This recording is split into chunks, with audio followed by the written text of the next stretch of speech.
Insightful podcasts by informative hosts.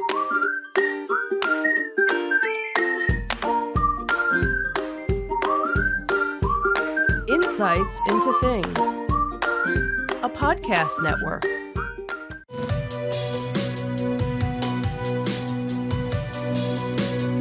Welcome to Insights into Tomorrow, where we take a deeper look into how the issues of today will impact the world of tomorrow.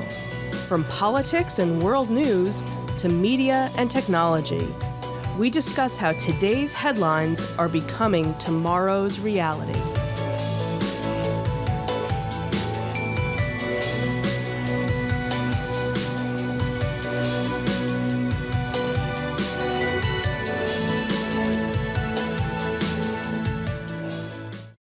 Welcome to Insights into Tomorrow. This is episode 22, No More Yesterdays. I'm your host, Joseph Whalen, and my informed and concerned co-host, Michelle Whalen. Hi, everyone. How you doing today, sweetheart? Doing okay. How are you? I'm doing wonderful. Anything exciting going on other than flip-flop of hosts on the shows recently? No, I think we're all trying to get into the swing of things, I guess. Indeed, we have kicked off our holiday with Thanksgiving and mad rush up until the end of December now. Yeah. Now it's all downhill. Yeah, pretty much. So, in this episode of Insights into Tomorrow, we delve into the alarming parallels and stark differences between the nationalism and anti-Semitism of the Nazi era and today's world. We explore how both periods are marked by ideologies of exclusion and economic turmoil, fueling nationalist sentiments, alongside the dangerous tendency of scapegoating minorities. The Nazi regime's systematic state-sponsored anti-Semitism and its sophisticated propaganda machine present a stark contrast to today's more decentralized, internet-driven spread of anti-Semitic ideology. And I thought this was kind of poignant because we have had for several years now in the United States, one entire political movement that focuses on the past. You know, this whole idea of make America great again, but they never tell you when they're referring to. Right. And the time that they're referring to goes back to some of these darker days during a time period of exclusion, of civil rights not being a priority, of individual rights not being a priority. And the people that want to go back to that time are the ones who were in power and advantaged at that time.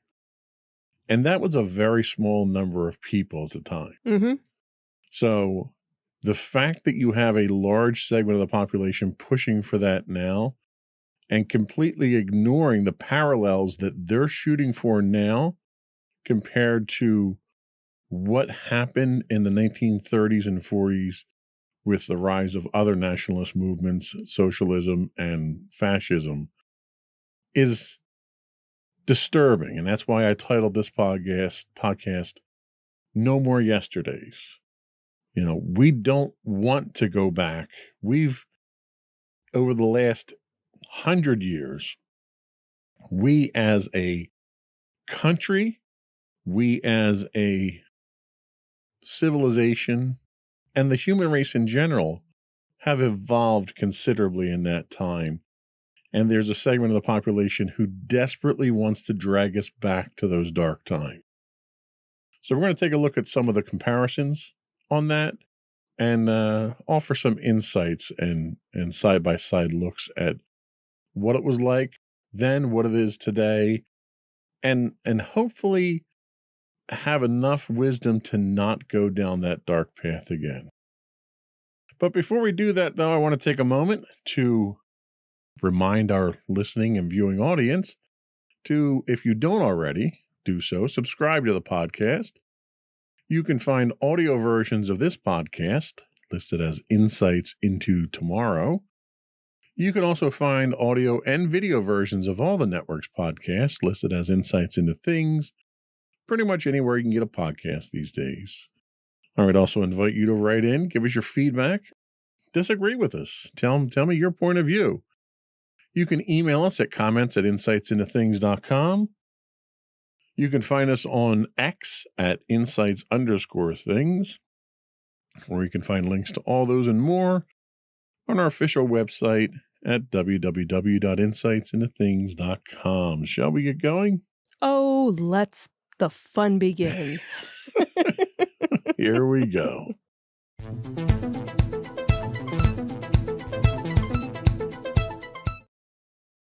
The comparison of nationalism and anti-Semitism during the rise of the Nazi Party in the first half of the 20th century with today's political climate reveals some notable similarities as well as significant differences.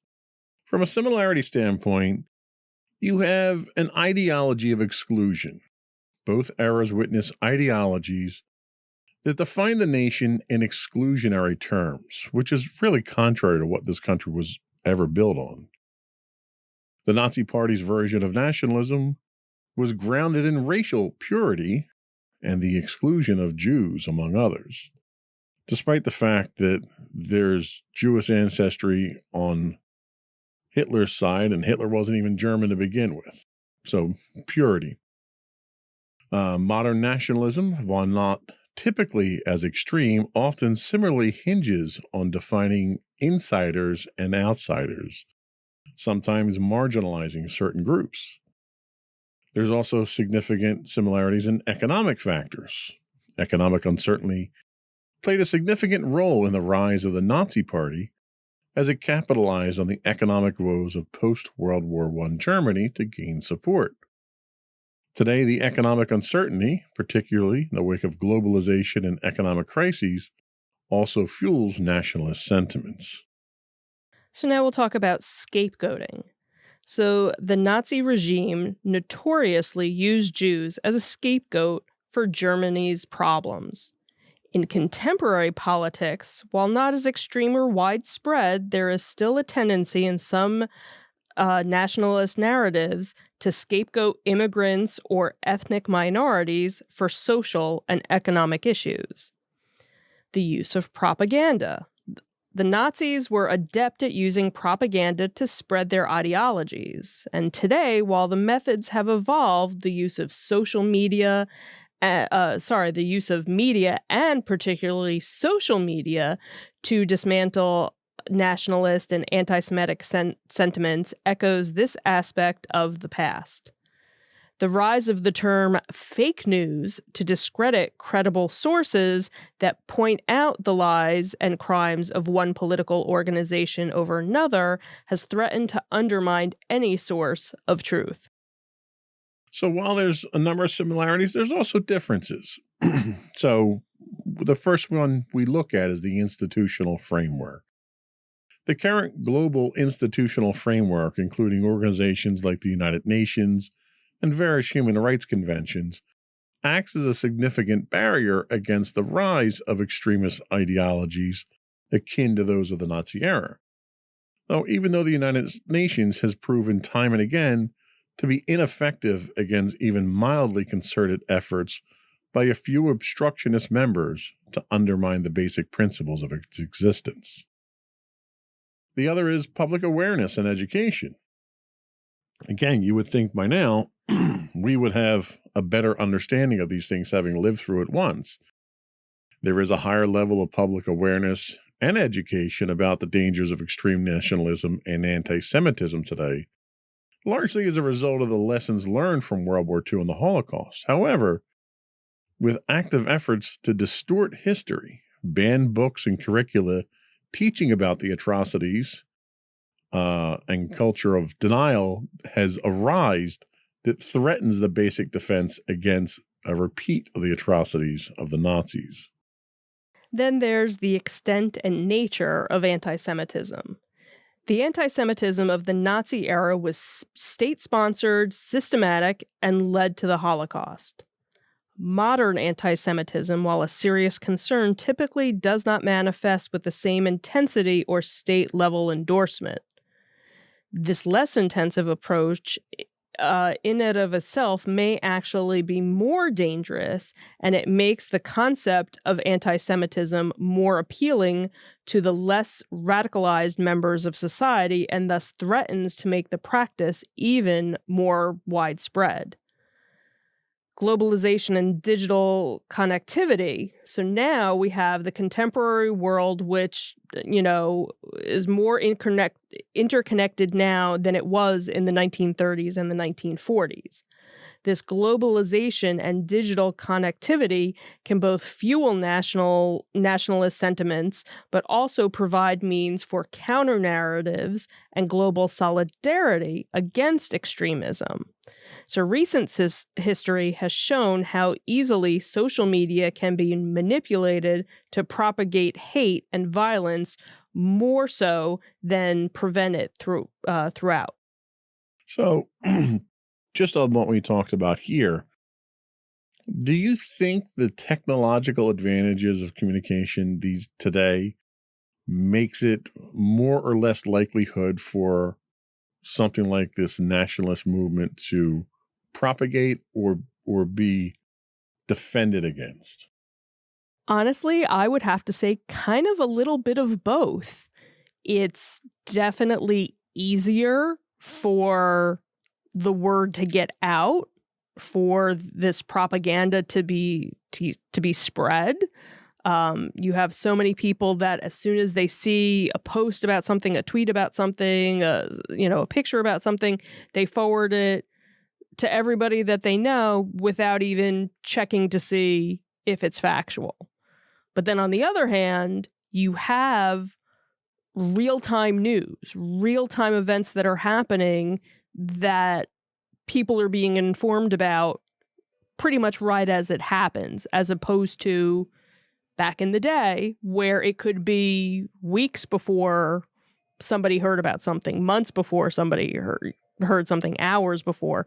Now it's almost instantaneous that the other side of things is getting out there. So I think it's a little bit of both with it. What about the the level of anonymity that you could have starting a movement on the internet now where you're insulated? You don't have to put yourself out there. When you had the Nazis were starting their movements, they were going out, putting themselves in public beer halls and riling up the people directly, Mm-hmm. and exposing themselves at that point in time to prosecution and persecution and stuff like that. Do you think it's more likely that you'll get, we'll call them rabble rousers, when they can hide behind the anonymity of a Twitter or something like that? Oh, absolutely. Because now, and you see that just in general with the trolls that are out there, that, somebody posts a picture of Dolly Parton from this past few days ago. She performed a halftime show, and all these trolls came out, or she wasn't really singing, she was lip syncing, and and just and is it something where they would have actually ever said that to her face? Probably not. They wouldn't never have done that. But now, because you can hide behind it and you don't have that fear of persecution, and especially now, there are so many things out there where before, if you commented or posted something, it would have your name. And granted, most people would change their usernames and things like that. Now there's so many areas to post or comment where you can do it anonymously now. They've added that feature. So now it gives you, now I can be more of a rebel rouser, and go out there and say what I have to say, and nobody will ever find out that it's me. That's a very good point.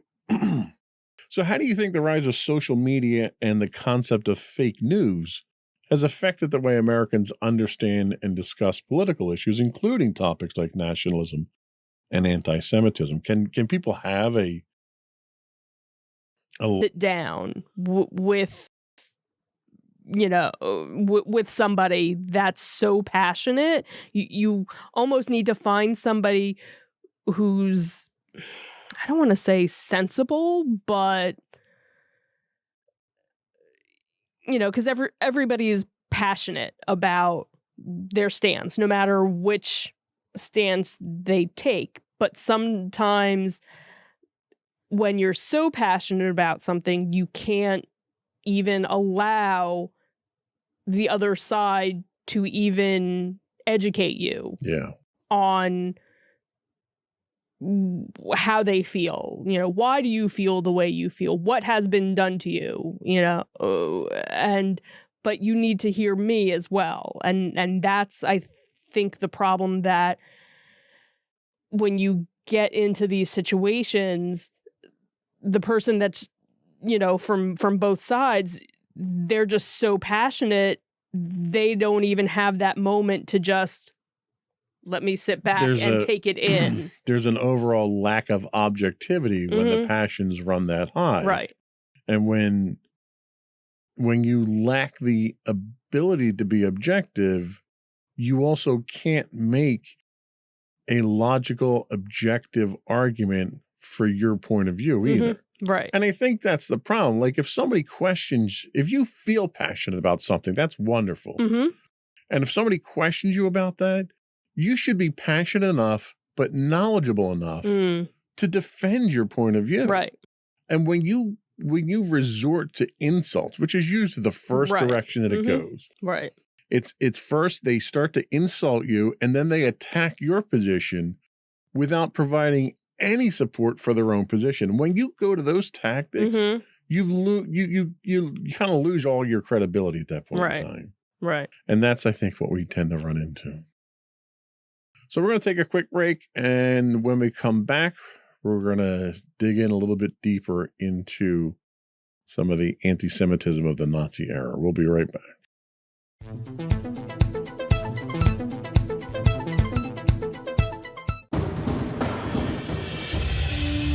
For over 7 years, the Second Sith Empire has been the premier community guild in the online game Star Wars: The Old Republic.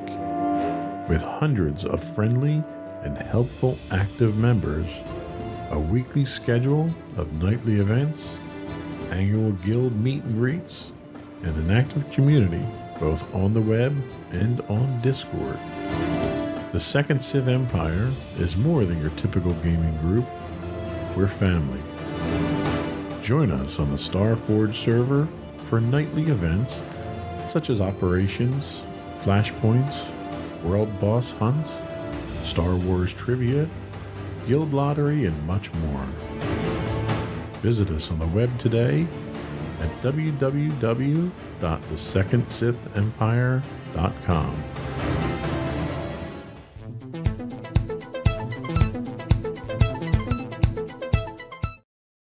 And we're back.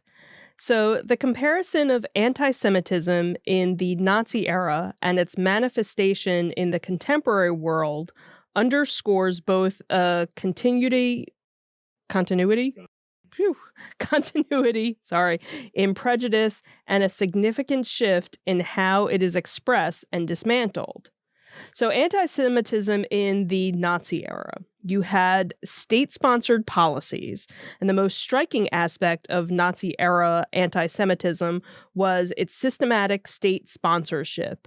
The Nazi regime under Hitler embedded anti-Semitic ideology into government policy, which led to the progressive isolation, dehumanization, and eventual mass extermination of Jews in the Holocaust. This involved legislation like the Nuremberg Laws and the organization of state-sponsored pogroms such as Kristallnacht, which actually had their 85th, I believe.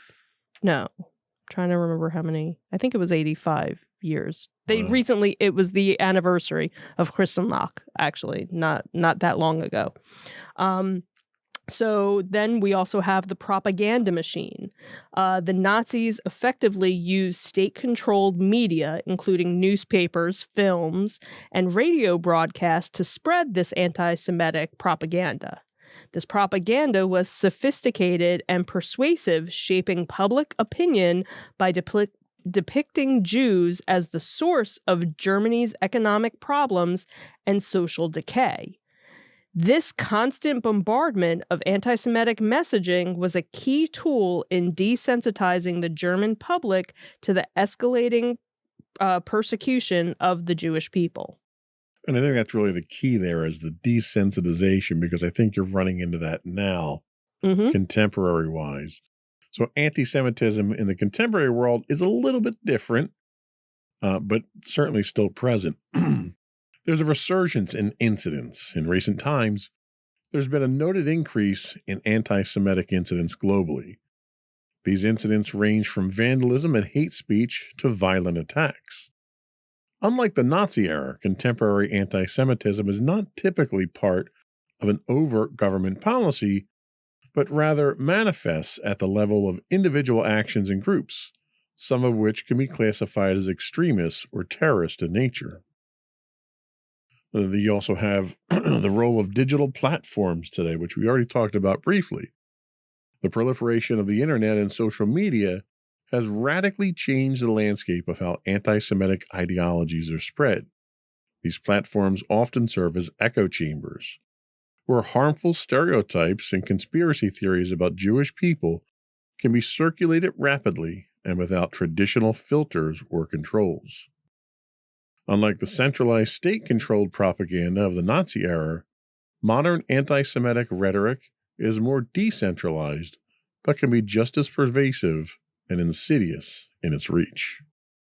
So, some key considerations. So, you have the scale and intensity. While contemporary anti Semitism is a serious concern, its scale and intensity differ from state orchestrated genocidal campaigns of the Nazis. The Holocaust remains a uniquely horrific manifestation of anti Semitism. The global response. So, today's world, informed by the lessons of the Holocaust, tends to have stronger institutional and societal responses against anti Semitism.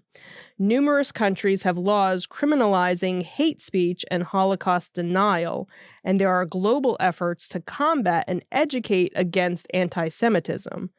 Granted, there is also a push in some countries, including the United States, to manipulate the education system for political purpose, something anti Semitism instruction could easily fall victim to.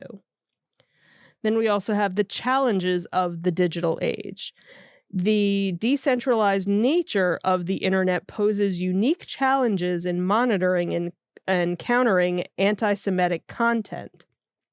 Online hate speech can be more elusive and requires nuanced approach to balance freedom of speech with the need to prevent hate speech and violence. While the form and expression of anti Semitism have evolved from the state driven, systematic approach of the Nazi era to the more fragmented and decentralized incidents of today, the underlying prejudices and stereotypes remain a concerning continuity. The modern challenge lies in adapting the changing landscape of communication and globalization in which these harmful ideologies persist and spread. So, clearly, there are differences between today's anti Semitism and the Nazi era. One of the concerns that I have is what you're seeing today is more toned down in that it's not the same level of state sponsored hatred that you were getting during the Nazis, which makes it more appealing to a larger group of people who would have been less inclined to support some of the policies of the Nazis, but it still strikes a note with the prejudices that they have, where they might not want to take Jews and put them in concentration camps, but we're not going to let Jews have jobs in this sector, or we're not going to let them live in this neighborhood, or we're going to, do the various violent things that we see now.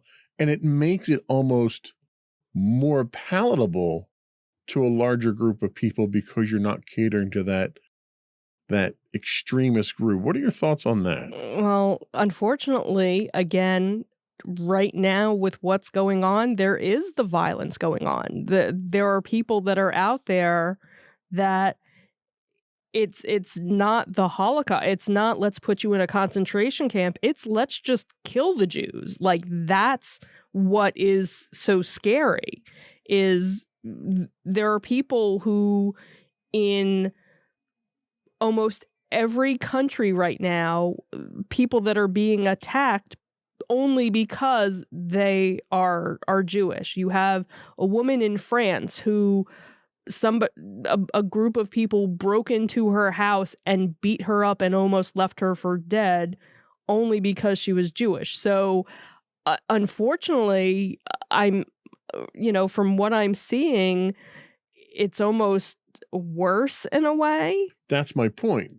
That's exactly my point is because it's not it's not let's gather you up and put you someplace. It's we're just going to take care of you right now. Right, but it's done almost on an individual basis. Yes, there's nobody saying we're the Nazis. Right. You don't need to have that overt, I can just obvious presence. Right. I just hate Jews, so I'm going and attacking you. Right. And that's my point, is that because it's being done yes. Okay. less from a government policy standpoint and more from a grassroots standpoint, right, it brings more of those hatred-filled people into the mix right, to take action that they wouldn't normally have taken. Right. There are people who would normally use Uber for rides or to get food who have gone in and changed their profile so that they don't have a Jewish sounding name. Or if they're going and getting a ride, don't put in their actual home address. They're going 2 blocks away to pick up a ride because they don't know who's coming to pick them up. And this is very similar to the 1970s when you had the various terrorist organizations that were anti-Jew that were going out there and kidnapping people and hijacking planes. And when people would travel, they would travel with dual passports and they would present, a passport from another country, not from Israel, or they'd remove, jewelry that they had on that would signify their faith and stuff like that. Yep. Where they were forced to hide their faith just to not be targets. And we're back into that situation again. And this was just the 1970s that this had happened. Right. Just this past weekend, one of the New York City libraries was defaced with anti-Semitic rhetoric. That's New York City. This is, and if any city is a melting pot, you would think it wouldn't be happening there, where you expect small town whatever that maybe has only 2 Jewish people in the town, if any, that would be the place where you'd have this huge outpour of anti-Semitic. But New York City, like that it just boggles my mind and just makes me sad and angry and mad and everything else that's what's out there. So one of the things that we've certainly seen over the last 5 years, 6 years, has been this push in schools to change curricula that I don't want to say it alters history, but it certainly downplays certain aspects of history. They want nice history. Right. Yeah. Given the historical context of the Holocaust, how important do you think it is to learn about and understand these events in today's education system? And do you think it's happening? Well, I know in our school system, it has been. They've done various things. I know she read The Diary of Anne Frank, and that was a very big push to learning it. And even younger than that, there were little hints of it. So I think it's, it should be age appropriate, but I think just with any other history lesson, it's something that needs to be taught. But I think it also is the same thing for Japanese Americans with the internment camps. None of that when I was in school was ever taught. That was something that was kind of glossed over. So I don't want to say, yes, it should be just the Holocaust. No, I think we need to go back and learn all of these things that the country has done to its own people or other countries have done to their own people, because if you forget it and you don't teach it, you're going to relive it. And that's always been something, I've known about the Holocaust since I was very young, going to Hebrew school, and that's where I learned it. I learned it in Hebrew school. I didn't learn it in school until high school. I think that was really the first time we ever talked about it, but I had already known all about it. I don't want to say I was desensitized to it, but I knew about it. So okay. And I even remember being excused from one of the classes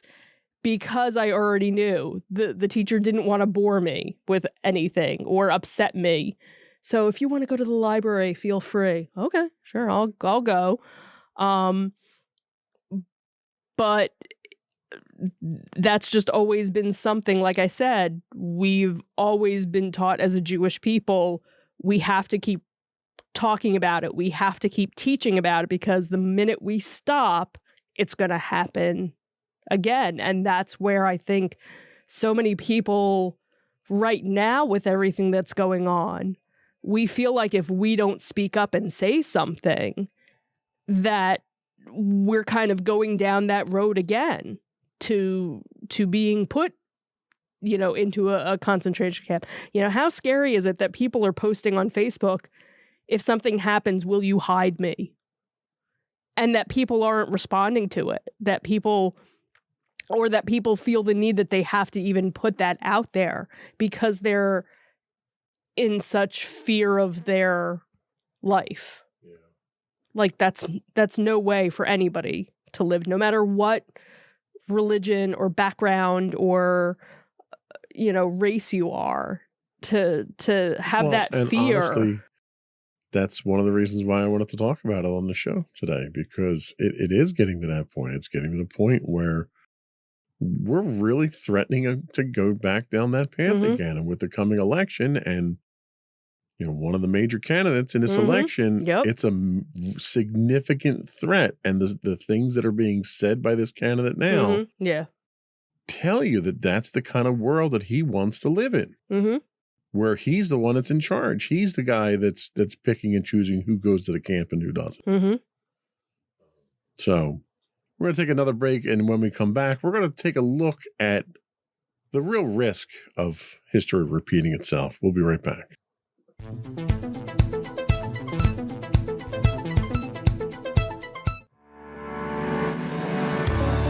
Insights into Entertainment, a podcast series taking a deeper look into entertainment and media.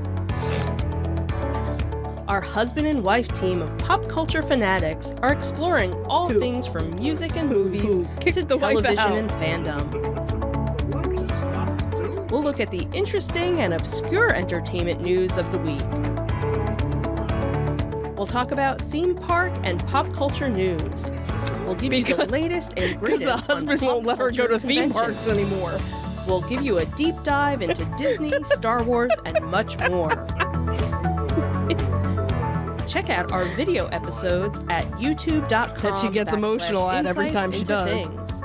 Our audio episodes at podcast.insightsintoentertainment.com, or check us out on the web at insightsintothings.com.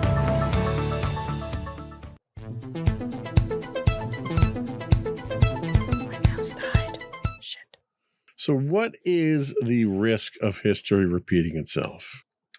So the question of whether history might repeat itself in the context of rising nationalism and anti-Semitism is both complex and crucial.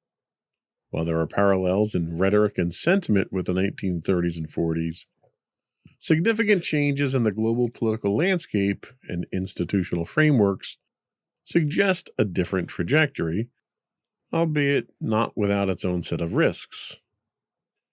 So what are the institutional safeguards? Well, since World War II, the establishment of international institutions like the UN and various human rights treaties, such as the Universal Declaration of Human Rights, has created a global framework aimed at preventing the reoccurrence of mass atrocities.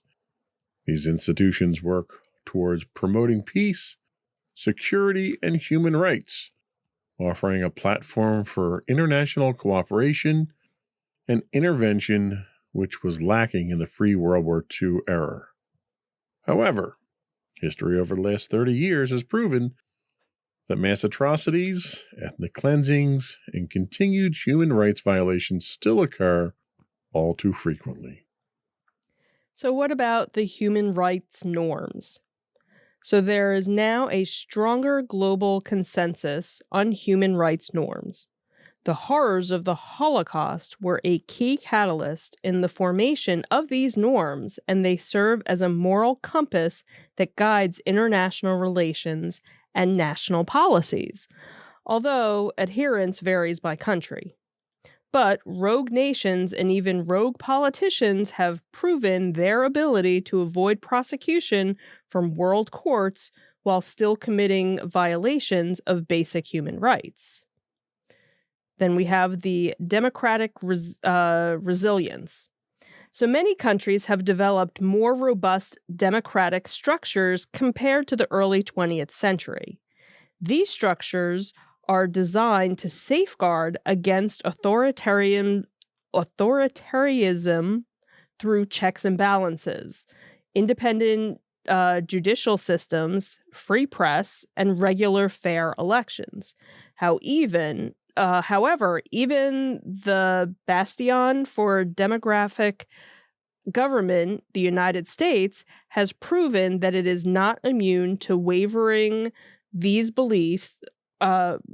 from these beliefs with the election of self-serving, corrupt politicians more concerned with their own personal vendettas and agendas than what is right for the country as its people. I have no idea who you were talking about with that. I can't put my finger on it. So despite all those ups and some downs, there are still persistent and emerging risks. Economic and social turmoil, for instance. Economic uncertainty and rapid social changes remain potent catalysts for nationalist and anti-Semitic sentiments. Economic recessions, job insecurity, and perceived threats to cultural identity can lead people to seek simplistic solutions and scapegoats, as we've seen in the 1930s and 40s. Which really is perfect that accused the Imperial March at that time. It's like, wow. That was not done in post, folks. Our Star Wars game is now playing the Imperial March when I get to that point. Polarization and populism. The rise of populist leaders and the increased political polarization in many countries echo some aspects of the pre-World War II era. Populist leaders often employ nationalistic rhetoric and may flirt with xenophobic and anti-Semitic sentiments to galvanize their base, creating a divided and potentially volatile political landscape. So one of the things that Hitler did, and did very well as a politician, was tune into people's hate. And he used hate as a motivator. And there are politicians today, not just in the United States, but primarily in the United States I'm referring to, who do exactly the same thing.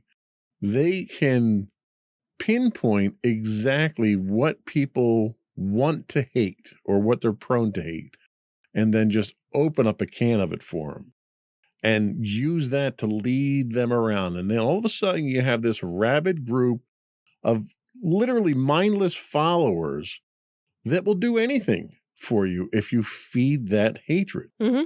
They'll even try and overthrow the most successful democracy in the history of the human race, all because you're teaching them to hate. What are your thoughts on that? How dangerous do you think that is, that the human mind can be that susceptible to that kind of transparent manipulation? I think it's very scary, and that's is just looking at the past few years, how much more that it's become acceptable for that to happen, and that there aren't more people out there going, "What are you, nuts? That's not where." That's what just kind of blows my mind. And these educated people that are just letting it happen, that aren't coming out and saying, no, no, no, don't do that. That's wrong. Because you still have these people saying, no, come this way. This is the right way. We're the right people. Everything's been stolen from you. We're going to give it back to you. But yet they haven't done anything to make it better for those other people.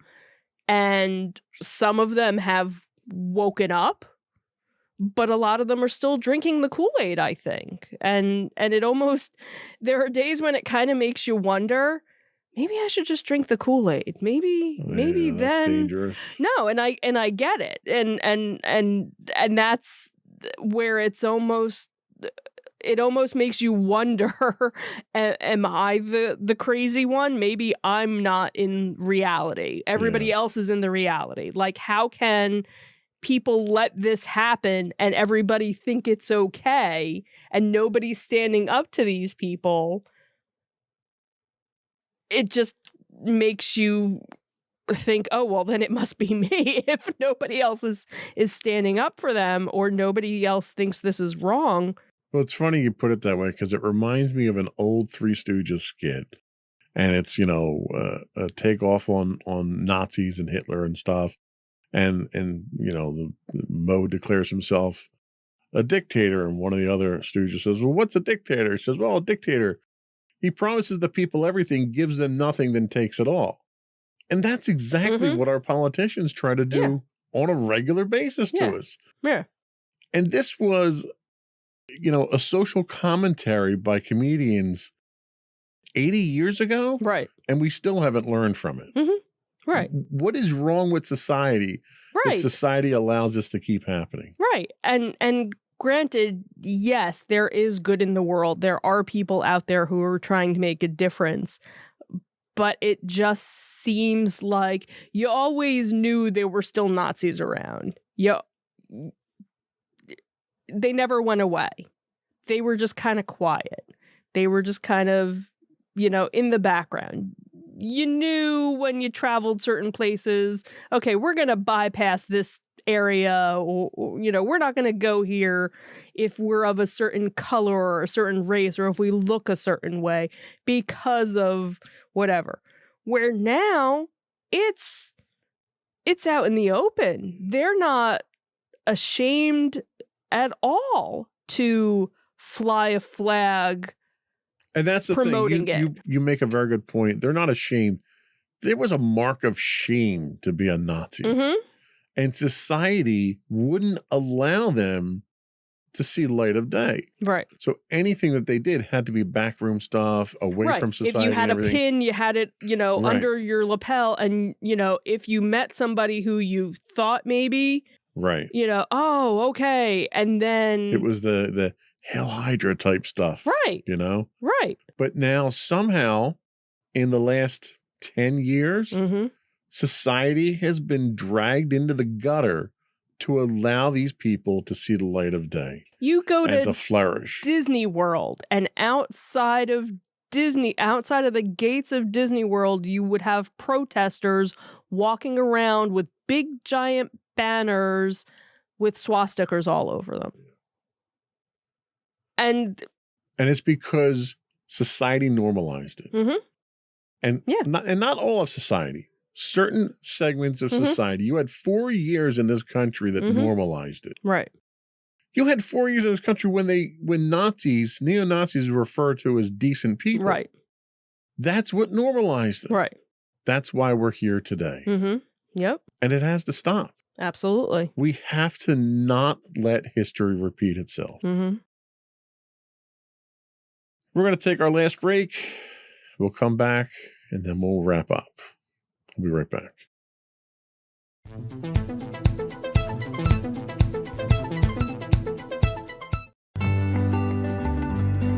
Insights into Teens, a podcast series exploring the issues and challenges of today's youth. Talking to real teens about real teen problems. Explore issues from braces to puberty, social anxiety to financial responsibility. Each week, we talk about the topics concerning today's youth.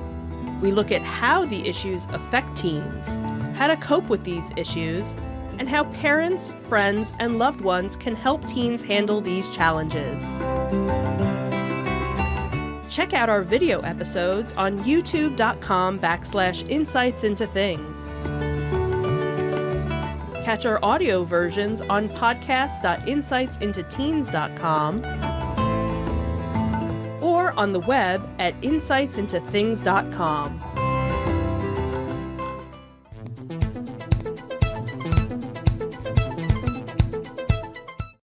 And we are back. So, in conclusion, we're going to talk about some different contexts.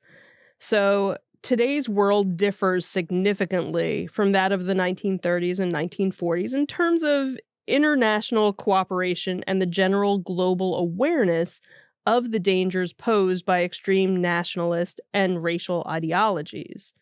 So, this awareness acts as a bulwark. Okay, sure. Against the repeat of history on the same scale as the Holocaust. Unfortunately, a select segment of the population seems intent on ignoring history or whitewashing it to their own ends, which could threaten any lesson from the past from being forgotten or simply ignored. Vigilance is definitely the key. However, the continued presence of nationalist and anti-Semitic sentiments, especially in times of crisis, requires constant vigilance. History may not repeat itself in the exact same manner, but the underlying human tendencies that led to the past atrocities can resurface in new forms. Despite the horrific past that should never be forgotten, prejudice and hatred still remain and dominating influence over many people around the world, a fact that we can't lose sight of. So there are certain proactive measures that we can take. To mitigate these risks, proactive measures are necessary. This includes maintaining strong democratic institutions, promoting inclusive economic policies, and fostering educational programs that highlight the dangers of extreme ideologies. And I just want to take a quick aside about promoting democratic institutions. We have to not allow people who operate outside of the norms of a democratic institution from holding power. You cannot allow someone who refused to follow the laws and who tried to literally overthrow the country into a leadership position again. You cannot allow that person into leadership. You cannot allow anyone who supported them or backed them or even send sympathies to them during that time period. You have an individual who literally tried to overthrow the country, and he's running for the same office again, and somehow he's allowed to. That's a disgrace to everything that is democratic in nature. While having how many indictments? 72, I think he's up to now. I've lost count. Twice impeached. We, as a people, need to do better and can do better than that. Mm-hmm. Of all the possible candidates that are out there, why is he up? Mm-hmm. Is the question. Right. It also means speaking out against those who would seek a return of the narrow-minded hatred of the past, much like we try to do on this show. We have only ourselves to blame if we allow another monster to come to power who is more interested in personal gain and punishing those who think or are different than themselves. While the risk of history repeating itself in the exact mold of the 1930s and 40s is mitigated by various factors, the underlying dangers of nationalism and anti-Semitism, especially in tumultuous times like now, remain relevant concerns. The lessons from history emphasize the need for constant defense of democratic values and human rights to prevent any slide back into the darkest chapters of human history. So, in your opinion, how well do you think our society today understands and remembers the dangers of extreme nationalist and radical racial ideologies like those that led to the Holocaust?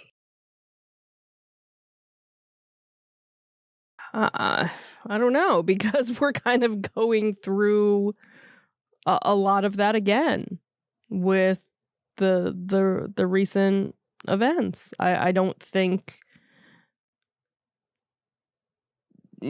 there's enough people realize what they're doing is what started everything the first time around.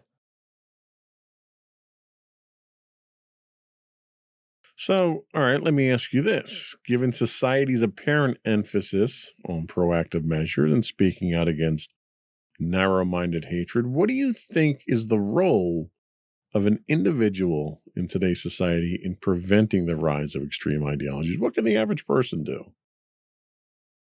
Try and get yourself informed. Go out there and be a support person, be an ally for someone that's being marginalized. Learn both sides of the story to be informed, because there are truths to both sides, and that's with everything. Thinking back to when COVID first happened, and what our then president, the China virus, and just saying that, how much hatred there was and bigotry that was going on for Asian people that were being beat up in the street, that were just walking in the street, weren't doing anything wrong, and people were just going up and beating up on them because of this virus that came from China. They had nothing to do with it. Right. And that's what we're seeing now with this anti-Semitism, and you look at the different protests that you have and the different marches that you have, the pro-Israeli and the pro-Palestine, and you can see this, the total difference between night and day. One is peaceful and one is not. There's no, I haven't seen, and I'm sure there are some pro-Palestinian marches that are peaceful, but all the ones that, again, the media has been showing or that you see are all violent. Well, and if I'm going to play devil's advocate, Sure. I would say that's the fake media that's True. trying to dictate the narrative, right? I'm sure it is, but yet you're still seeing all of this hatred for Israelis, for Jewish people. And the thing is, not every Israeli is Jewish. And not every Jewish person is Israeli. Right. So that's where people are kind of like, there's a good portion of Jewish people that can blend in with the white folk. We are not white. We just happen to be, depending on where we went from Israel, where our, ancestors ended up and who we mixed with or stayed with determined what we kind of look like. But with Jews, we're all different shades. We're all different colors. So some of us aren't able to be spotted, I guess. Well, and I think really what it boils down to is the methodology of riling people up with hatred. Mm-hmm. It's like taking a little tinker toy, a wind-up tinker toy, Mm-hmm. and you're just twisting that hatred wheel Right. inside there and winding it up, setting it down and letting And it it's go. just going to go. And it just goes. You don't know. You have no Mhm. control. You have no idea where it's going. Yeah. But the chaos that it creates Mm-hmm. is what these people that are creating the hatred are looking for, because that's what drives their agenda. Mm-hmm. So if you've got somebody out there who's trying to get you to hate something or someone, or to be violent, or to protest, or Right. whatever, think about it. Mm-hmm. Think about who it is that they want you to target, and think about how that person who's asking you to do that is going to benefit from it. Mm-hmm. Because if they're going to benefit from it more than you are, you're just a pawn at that point. Mm-hmm. Think for yourself. Go out. There is fake news. Mhm. News organizations are driven by ratings. Mhm. They put the stuff out there that gets them the most ratings and gets them the most money. Don't be afraid to go out there and cite your news from 3, 4, 5, 6 different news organizations out there. If you take the time to educate yourself, you'll figure out. You're smart enough. I have faith in the people out there, the American people, and human beings in general. If you wade through enough of that news, you'll figure out what the truth is. Mm-hmm. And when you get to the point where you figured out what the truth is, you'll realize how bad you've been manipulated, and how these people in power are the ones that are basically getting you to do their dirty work for them. So educate yourself. There's no substitute for education. And I think that's really the bottom line here, is the only way to combat hatred and anti-Semitism and all of nationalism is just a method of control. The only way to combat any of these manipulative practices is to educate yourselves. And that's where the internet comes into play. You have so many opportunities today to educate yourself. Be smart about it. Don't be intellectually lazy. Don't take your news from one source, whether it's Fox News or CNN or whoever. Don't take any single source of news on face value. Go out and do a little research. That's what we do when we put these shows together. I think that's it. Did we have anything else we want to talk about? I think I'm good. All right. Before we do go, though, I want to take one more opportunity to invite you to subscribe to the podcast. You can find audio versions of this podcast listed as Insights into Tomorrow. You can find video and audio versions of all the network's podcasts listed as Insights into Things. And we're anywhere you get a podcast: Apple, Spotify, Google, iHeartRadio, etc. I would also write in. This is a great opportunity to write in with your hate mail and tell us how much you disagree with this or how much you agree with this. You can email us at comments@insightsintothings.com. We're on X at insights_things. We also stream 5 days a week on Twitch at twitch.tv/insightsintothings. Or you can get links to all those and more on our website at www.insightsintothings.com. That's it. Another one in the books. Bye. Bye, everyone.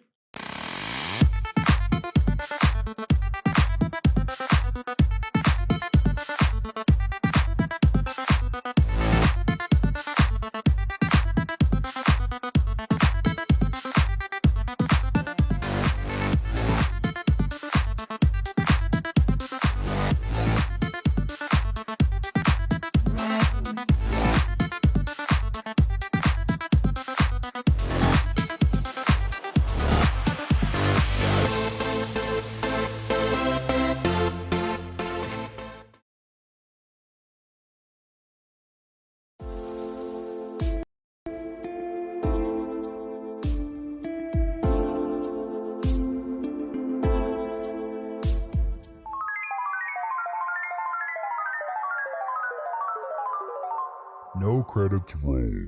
Hello, everyone, and welcome to episode 9 of No Credits Rolled. My name is Sam Whalen. I'm your host today, and every day. How about that? Before we get started, I want to remind everyone that the fine folks over at Philly Drinkers have partnered with the show to provide you with awesome Philadelphia sports merch for all your favorite teams. Make sure to use the link in the description to shop their collection, and every purchase you make helps out the show. Today's show is going to be a little bit shorter. I wasn't even going to do an episode this week, but there's just too many games to talk about, folks. So I decided to get on the mic and just give my thoughts on a couple of games that I've been playing lately.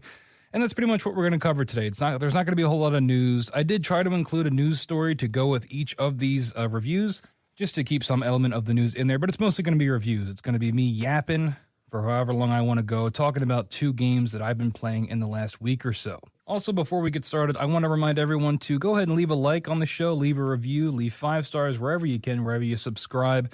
Every little bit helps. Every little bit of traction we get helps the show get out there and to get more people listening. That's really what I appreciate. If you've been a listener since the beginning, I really appreciate you too. Anything you do to help support the show, whether it's listening or commenting or subscribing or liking, every little bit helps, and I appreciate each and every one of you. That's enough of me wasting your time. Let's get into the reviews. First game I want to talk about today is XDefiant. You might have seen it. It's kind of making the rounds. It's the new free-to-play shooter from Ubisoft. It is a arena-based shooter, and the story I have to go with it is that Ubisoft is working to fix XDefiant's busted hit registration, which I will talk about in a second. But first, just a general overview of the game. I've been describing this as the Ubisoft Cinematic Universe, even though it's not movies. It's just kind of like their version of the MCU. So it's a free-to-play first-person shooter developed by Ubisoft San Francisco, which is known for Rocksmith, which was the guitar teaching game that I tried to play and was really bad at. And also South Park, The Fractured But Whole. Now, for all, you don't have to cover your ears. It's 2 different words, BUTWHOLE. It's 2 different words, folks. I don't want to get censored or anything. So they're known for those games, but now they're coming out with XDefiant. My friends and I are debating if it should be called Cross-Defiant or X-Defiant. I like X-Defiant, so we're going to go with that. This game combines the worlds of The Division, Splinter Cell, Ghost Recon, Watch Dogs 2 specifically, and Far Cry 6 specifically into a first-person shooter. It's kind of funny when you hover over these different factions when you go to pick your characters. They're very clear about what games they're pulling from here. They get a little broad with things like Splinter Cell, but with Far Cry, it's definitely Far Cry 6, and it's definitely Watch Dogs 2, and they really want you to know that. And again, it is a first-person shooter. So basically what you're doing in this game, right, you're shooting, you're picking your faction. There are, 5 different factions. You don't have the Watch Dogs faction unlocked currently at the start. I believe you have to earn about 7,000 XP, which is a lot to unlock them. But each faction comes with their own abilities, their own perks, their own benefits, but the guns are shared in between each faction. So, for example, the Rainbow Six, they're not in the game yet, but they will be when the official first season starts. Currently, we're just in the preseason. But, for example, the Division class, you're kind of like these bad guy firefighters, so you deal incendiary damage as your passive ability when you shoot, and you have access to a flame drone that you can send out that blows up and lights everything on fire. Or the alternate ability you can choose is sort of a Molotov that you throw at your feet and blow everything up. The Ghost Recon class, they have more health for some reason. The Far Cry class, they kind of passively heal when they're in a group because they're supposed to be like revolutionaries, and so on and so forth. So you're getting a little bit of that hero shooter aspect. Hero shooter, arena shooter, each one or the other. And you're kind of meshing these abilities. And currently in this preseason, there are really only objective-based modes. So there's like a payload mode, and there is a capture-the-point domination sort of mode. And I've been having a lot of fun with it. My friends and I have been playing it. I'm a sucker for any new free-to-play game that will come out that might be terrible. But I would say XDefiant definitely isn't terrible. It definitely has its flaws in its current phase, but like I said, it is a preseason.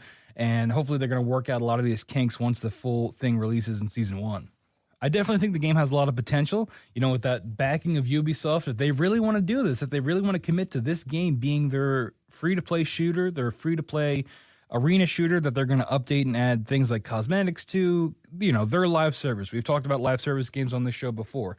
If this is how Ubisoft is going to really try to, compete with things like Call of Duty, then I think it's a good start. It's definitely a good start, but there are things they need to work on. So the gameplay is very fast-paced, right? The time to kill is pretty short. I mean, there have been matches where I'm spawning and dying instantly because of poor spawns, which I'll get to in a second. The majority of the game modes, like I said, are objective-based. There is no straight TDM or anything like that, but I'm guessing those will probably be added once that first season fully launches. In terms of the guns are a little iffy, right? The guns feel a little, I would say they feel a little cheap. I'd say they feel okay overall. With some of the ones I've unlocked definitely feeling better than others. The LMGs are my favorite weapon so far, but in any kind of first-person shooter, I tend to gravitate towards the LMG. It's just my preferred weapon in most games. So that's what I started using when I first started playing this game, because I found the assault rifles and the SMGs they just don't do enough damage, in my opinion, at least the ones you start with. But the LMGs, I think, are pretty consistently good. They do enough damage, they pack enough punch, and right now I'm using the second one I've unlocked is the RPK, and it's pretty great. I know there are people that play on PC that like the SMGs because they can get those headshots. I'm just not that good, so I'm going with the LMG. No, I'm no shooter expert by any means. I want to make that clear. I always try to give these kind of caveats whenever I talk about games like this. I'm not the expert. I've played a lot of shooters. I've been, one of the first games I played when I first touched a controller was Halo, but I don't know like the pro strats and things like that. I just like to play these kind of games. So take what I say with a grain of salt. As far as the maps go, I think it's one of the standouts of the game. I really like the map design. There's one map in particular that I think is really cool, the Coney Island map. It's like, Coney Island, like a big carnival. But it's a payload map in that instance. And there's a lot of different phases to it where you're going through like a big haunted house or there's like a pirate section, there's like a Egypt section. It's really neat. And it kind of reminds me of Overwatch, where those maps have so much character and life to them, and there's so many things you can pick out and notice. And I think a lot of these maps do that as well in XDefiant. And they're also from Ubisoft games. They're taken from various locations from the different games that are represented in the factions. So a lot of them are from The Division, because The Division takes place in New York and Washington, D.C., so they can just take, any section of it and call it a map. I think visually it looks pretty great. Graphically, it's pretty great. It's a very bright game. I don't know the right term for that, maybe saturation or something, but the colors really pop, I think. And those Division maps, for me, are most recognizable from the little bit I've played of The Division. It's a very specific audience to cater to, but I found it neat. I'm like, oh, hey, this looks like The Division, and it's cool to see those things in first person versus in the Division, you're usually in third person. So seeing these kind of similar map designs from that game in this new environment is pretty neat, I think. And, I'm easy to please when it comes to things like that. So like I've been saying throughout this review, the game is still in its early phases, and there's a lot of issues that will probably be fixed with patches. Like I said at the top of this story, Ubisoft is working on the hit detection in particular. And yeah, the hit registration is pretty bad. You get killed around corners almost constantly. It's definitely my biggest gripe with the game. You feel like you're in cover, you feel like you're behind a wall or behind some piece of cover, and you still die. I mean, there have been times where I round the corner, I turn around, and I see the bullets that are hitting me just clipping right through the wall. Not because of bullet penetration, but literally because of the hit detection and how the bullets are coming at me. It's extremely frustrating, I'll be honest. And it's also when you're shooting an enemy. There is a quote here from, a quote from our most reputable sources here on the internet. A user by the name of Bloody_Psycho666. I'm sure they are the premier journalists when it comes to these things. But they said, quote, the M16 feels like I'm shooting hopes and dreams at the enemies, which, as someone that likes to unlock the M16 in any of these shooters, I feel so vindicated seeing that quote, because just yesterday at the time of recording, I had unlocked the M16 and I was using it with my pal Joe, who's been on the show. And there were so many instances where I'm pointing directly at the enemy firing, and my bullets are just not hitting them. It feels like I'm every third burst I fire is just not real. So to see that gun get specifically called out makes a lot of sense and definitely would explain my issues. But aside from just that, there's a Redditor who, again, we're going for the best sources here, primary sources if you've gone to journalism school. Redditor's always a primary source. His name is Chucked Bank for Bo. Called the hit registration, quote, the worst I've seen in a long time. He says, I'm surviving way longer running and jumping around bullets than I would in any other games, cuz, that's C-U-Z. their shots just won't connect. And then he ends with lol, LOL. So some hard-hitting commentary from Chuck there. But it's true. I mean, I'm joking, obviously, but it is true. When your whole game is a first-person shooter, these are the kind of things you have to nail, or people aren't going to want to play it, because it's the one thing you're doing is shooting. So if that doesn't feel great, if that doesn't feel responsive or accurate, it's going to turn a lot of people off. And it's definitely one of the barriers that my friends and I are dealing with now, is dealing with that kind of technical side of it that, is already kind of impeding our ability to enjoy the game.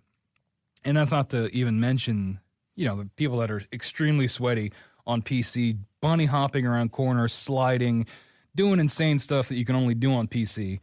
That combined with the hit detection issues, there are some matches where you're just completely outmatched by both the game itself and by the people that are just objectively better than you. But it is what it is. And another thing, while I'm complaining, I might as well pile it on. The spawn system is pretty tough, right? The spawns can suck sometimes. I've literally spawned on top of enemy players only to instantly die because they're right behind me with a gun to my head. And there's nothing you can really do in that situation. And I've really noticed it in the domination modes where the points might flip, so the spawns flip as well if people are capturing certain areas. There's also a mode, I guess you could call it King of the Hill. I'm blanking on what the name would be, but it's where the point essentially moves around the map and you stand on it to get the points, and then it times out and the new one spawns and you go there. There were matches that I've done where the point spawns where the enemies are spawning, and they just keep it, and then they do that over and over again, and you can't even get a chance to get in there and fight for it because the enemies, you're killing the enemies and they're respawning right where the objective is. So that stuff kind of sucks, and it makes it hard to just kind of have fun in the game, honestly. You do get that dopamine hit, which I love in games like this, where you get a lot of rewards popping up on screen when you're getting these kills. For example, like multi-kills. There is a healing aspect to the game where you can get rewarded for healing teammates, which I enjoy. And, I think the feedback when you do get a kill is pretty satisfying. Enemies do have health bars and things like that you can chip away at, which some people don't really like. I don't really mind it. But I think when you do get those kills, when you do pop off with a multi-kill, I do think it is satisfying. One thing I've pointed out to my friends, there's no music, I don't think, unless I am missing some sort of setting. There's no music during the match. There are sound effects. There are obviously the in-game sound effects, and there are sound effects for respawning and things like that. But there's no music, and I think it's really noticeable. It's really noticeable how quiet it can get without some kind of music. And I'm not asking for music the entire time, but maybe some punctuating music if you're maybe halfway through a match or something. My friends and I have been playing a ton of Rainbow Six Siege, and there is music in that game. Right when a match is about to end, the music will kind of swell and sort of, raise the tension and make it very dramatic. So I think little touches like that would really help too, and sort of flesh out the soundscape of the game. But overall, if you like COD, I would check it out. It's very much like COD. It does feel cheaper than COD. That's the best way I can describe it. It feels a little bit lower budget, a little bit less AAA, and a little bit more cartoony. And I don't mean cartoony as in Overwatch. I mean cartoony in like a COD mobile kind of way, and that sounds bad, but it's not quite that level of like a mobile game. But you know what I mean if you go play it and you compare it to those kind of games. I would definitely check it out if you do enjoy the COD multiplayer, though, especially if you liked Black Ops 3 and 4, because we are working in those arena shooter, hero shooter aspects with the different factions having different abilities, and there being a little bit of synchronization with those abilities if you want to do that. Most people don't. They just want to shoot and turn their brain off. But there is a little bit of potential there for team play. There is a ranked mode. Joe and I did a match of that and got absolutely dominated. But maybe in that mode, it's a 4v4 currently in this. They're doing like a trial run of the ranked mode. But maybe, there's potential there too if you really want to put some time into it. Now, the final thing I want to talk about here with talking about XDefiant is I'm wondering what the staying power of this game will be with my friends and I, because we were a big fan of the finals when it came out. I don't think I ever talked about the finals on this show, but it was another free-to-play shooter, 3v3v3v3, I think. I'm not just a skipping record there. It was a team-based thing with teams of 3. There was some variation depending on the mode you played, but my friends and I were very much into that game for a while. And then eventually it just kind of got stale, right? We just kind of stopped playing it because there wasn't enough new content. The gameplay loop kind of got stale. People were just better than us and were just dominate, especially if they're on PC because we are on console. And eventually it just kind of faded away.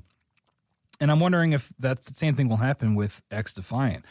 It kind of needs that sauce to make it stand out and to make us want to come back to it over and over again. Now, it might be something that I personally stick with, that I play on my own and level up, I got to get the battle pass, got to swipe the card, already did.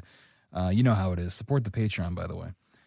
But in terms of something that my friends and I play together, I'm curious if it will have that staying power, either in this preseason or when that full release happens, if they're going to be bringing the content, bringing the maybe weapons or new maps or new factions that get us back in and say, hey, you know what? Let's put Siege on the back burner for today. Let's boot up X Defiant, do a couple rounds, and, kind of have a good time. Only time will tell, folks. And again, it's interesting seeing this with the backing of Ubisoft, right? That budget, the IPs that Ubisoft have.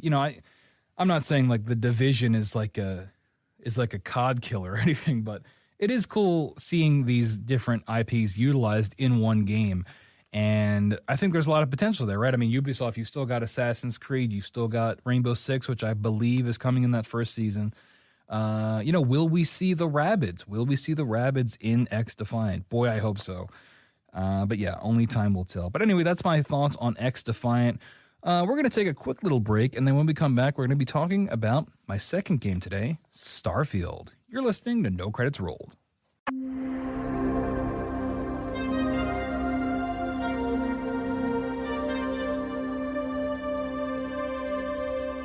And we're back on No Credits Rolled. We just got done talking about X Defiant, and now I want to cover Starfield. Now, I have talked a lot of smack on this game, and this is sort of my moment to sort of make my peace with that, to apologize to all you Starfield fans out there, because with this new update that Bethesda released for their sci-fi RPG, Starfield is officially back in my gaming rotation. When I've got some free time to myself, this is one of the games that I am turning to boot up, just to exist in this world. And I've done reviews now on Fallout 76 and Fallout New Vegas, so I'm definitely in that Bethesda mood, that I have that Bethesda itch.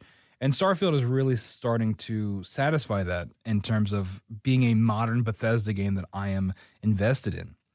And this is all because of the recent update. It dropped in May, probably 2 weeks ago at the time of recording. Now, the headline I have here is that Starfield's May update causes head-scratching new problems, which, hey, if that doesn't sound like Bethesda, I don't know what is. We covered, an episode or 2 episodes ago when they did that Fallout 4 update, and it completely demolished one of the mods, the biggest mods that were coming out for the game. So, Bethesda is maybe fixing things with a hammer instead of maybe a finer tool that needs to be done. But hey, it got me back in. But yeah, I've talked a lot of trash on this game, and it definitely has its hooks in me now. The biggest thing, honestly, for me, and you can bash me in the comments if you want for this, but the frame rate update really is helping me get back into this game. I am such a sucker, or a stickler, I should say, for that at least 60 frames. I feel like there's no excuse at this point. Everything should be 60 frames, and this update is able to do that. The game can now run 60 frames. I think you're able to choose 40 if you want to go for visuals, or 60 if you want to do full performance. And it's fairly consistent. I'd say 80% of the time it is consistently holding 60 frames a second. That being said, when I booted it up for the first time and went back into one of my side quests, and I was like, wow, look how good this looks. Immediately in that side quest, there were massive frame drops. I mean, we're talking down into the 20 frames a second probably, maybe even lower. So that was disappointing. And you do get those frame drops maybe in large city areas when you're first landing or walking in, rather. If there's a lot of effects and things going on screen, if there's a lot of enemies on screen, you do still get those frame drops, but most of the time it is holding 60, which is great. And the game looks fantastic. When it is running at full speed and no issues, the game is really stunning looking. In particular, I think the character models and dialogue can look amazing. There are some characters that look better than others, and sometimes it can border just a little bit on that uncanny valley. But, I mean, when it hits, it looks great. There's one character in particular, I'm blanking on his name. I'm going to talk about him more later, but he's like the old guy in your team. He sort of is he's like a billionaire that's sort of funding your project. He's, the eccentric billionaire character that you've seen in other things, but his facial capture looks great. Like there was a moment where I was talking to him and he wrapped up a piece of dialogue, and on the last word he said, his eyebrows like scrunched up in a way that a real human's eyebrows would, that you wouldn't even notice in, the real world, because people have all sorts of facial tics. But to see that in the game and to see that reflected in the performance capture was like, it kind of like blew my mind. It looked so realistic that it looked like I was, it looked like a real person. Now that uncanny valley does kind of come in, especially with eyes. I think the eyes look a little weird at times, or the tracking for where NPCs are looking when you're talking to them. A little strange there, but I think overall this is a huge improvement, especially coming off of things like New Vegas and 76. It's tough to even compare because of the difference. And I think if this is the path that Bethesda goes forward with, we're going to see some crazy stuff with this tech or whatever they're using to make these facial captures look as good as they do. So my whole reason for getting back into this game, and part of the reason I wanted to even do this podcast, was because of one particular side quest I did recently that by the time I finished it, I basically said, okay, look, I am fully back in. This game has its hooks in me. I want to keep playing. I'm excited to see where this goes. So I just want to tell the quick story about it. So it was that character I mentioned before, the rich guy, and I'm going to look him up. His name's Walter Stroud, everybody. Walter Stroud. So Walter comes to you and he says, hey, I want to buy this artifact off this dealer, but it's on this planet that is known for its shady dealings. It's like any shady planet you've seen in Star Wars is essentially what we're dealing with here. So Walter comes to you, he says, I want to buy this artifact, but I'm pretty sure that I'm going to get screwed over somehow. I just essentially want to use you as hired muscle. So, my guy, I'm kind of playing him as like a cowboy type. I'm sort of trying to be, not necessarily morally gray, definitely leaning more towards morally good, sort of, but, I'm willing to bend the rules if I need to at times, right? So Walter says I need some hired muscle. I say, okay, sure, because he's, I'm part of this group. I think they're called the Collective, maybe. They're like your little team. So Walter's part of the team. He's bankrolling the whole team. So I say, okay, let's go. So we go to this planet, and he says, when you get there, he says, all right, go case where we're doing the deal, which is this like big club where they sell this like special drug that you can only get at the club. And if you try to leave with that drug, if you try to leave the planet with that drug, you can get arrested but it's legal in this city. So there's already cool sci-fi stuff going on. So I go to the club, and it reminds me a lot of Mass Effect, the clubs in that game, space clubs. You've probably seen them. Lots of bright colors, lots of bass music. But the colors in this club are really striking. It's like a lot of pinks and blues and purples, and it's a contrast to what's outside, because outside it looks like Coruscant from Star Wars. Lots of oranges and browns and still neon advertisements, but definitely a stark contrast. So we get in the club, and I go and I talk to the bartender, and I say, hey, we're looking to do this deal here. Is there anything I should know? And you're able to do a persuasion check with him where you can sort of get the guards on your side if anything goes wrong. I'm able to go upstairs once I get the guards on my side, because I'm able to access the VIP lounge, and I find the security controls, and I'm able to hack the door so that in the room where we're having the meeting, I can close the door whenever I want, assuming we need to trap the guy in there. So I do both those things. I cover both those bases, and I go back to Walter and I say, hey, all right, let's do this. So he says, okay, you got to wait and you got to find the guy with the package, because we don't know who he is, but he's going to have this big briefcase. So I sit in the club and I wait, and I see everybody walking around until I find the NPC with the giant briefcase. Turns out it wasn't. I was kind of overthinking it. I was sitting watching the crowd, watching people walk in and out. Turns out the guy was there the whole time, up against the wall with a briefcase, so whatever. My bad. So anyway, I find the guy, and there's like a code phrase you have to say, which they do give you the wrong dialogue. I don't know what happens if you click that, but I say the right code phrase, and he's like, all right, let's do this. I go back, I get Walter, we go up in the meeting room, and the guy, before we go up there, Walter says, he's like, hey, look, this guy's probably going to ask for double because he's some, low rent guy in this company that doesn't really care. He just wants to get his money and get out. Sure enough, the meeting starts and the guy does just that. So the whole time during this meeting, you can close the door or you can pull your gun and just start blasting. But I sort of follow Walter's lead because he tells you, he says, look, let's try to avoid bloodshed if we can. So I'm like, okay, Walter, let's give that a shot. And we end up doing the dialogue with the guy. We talk him down.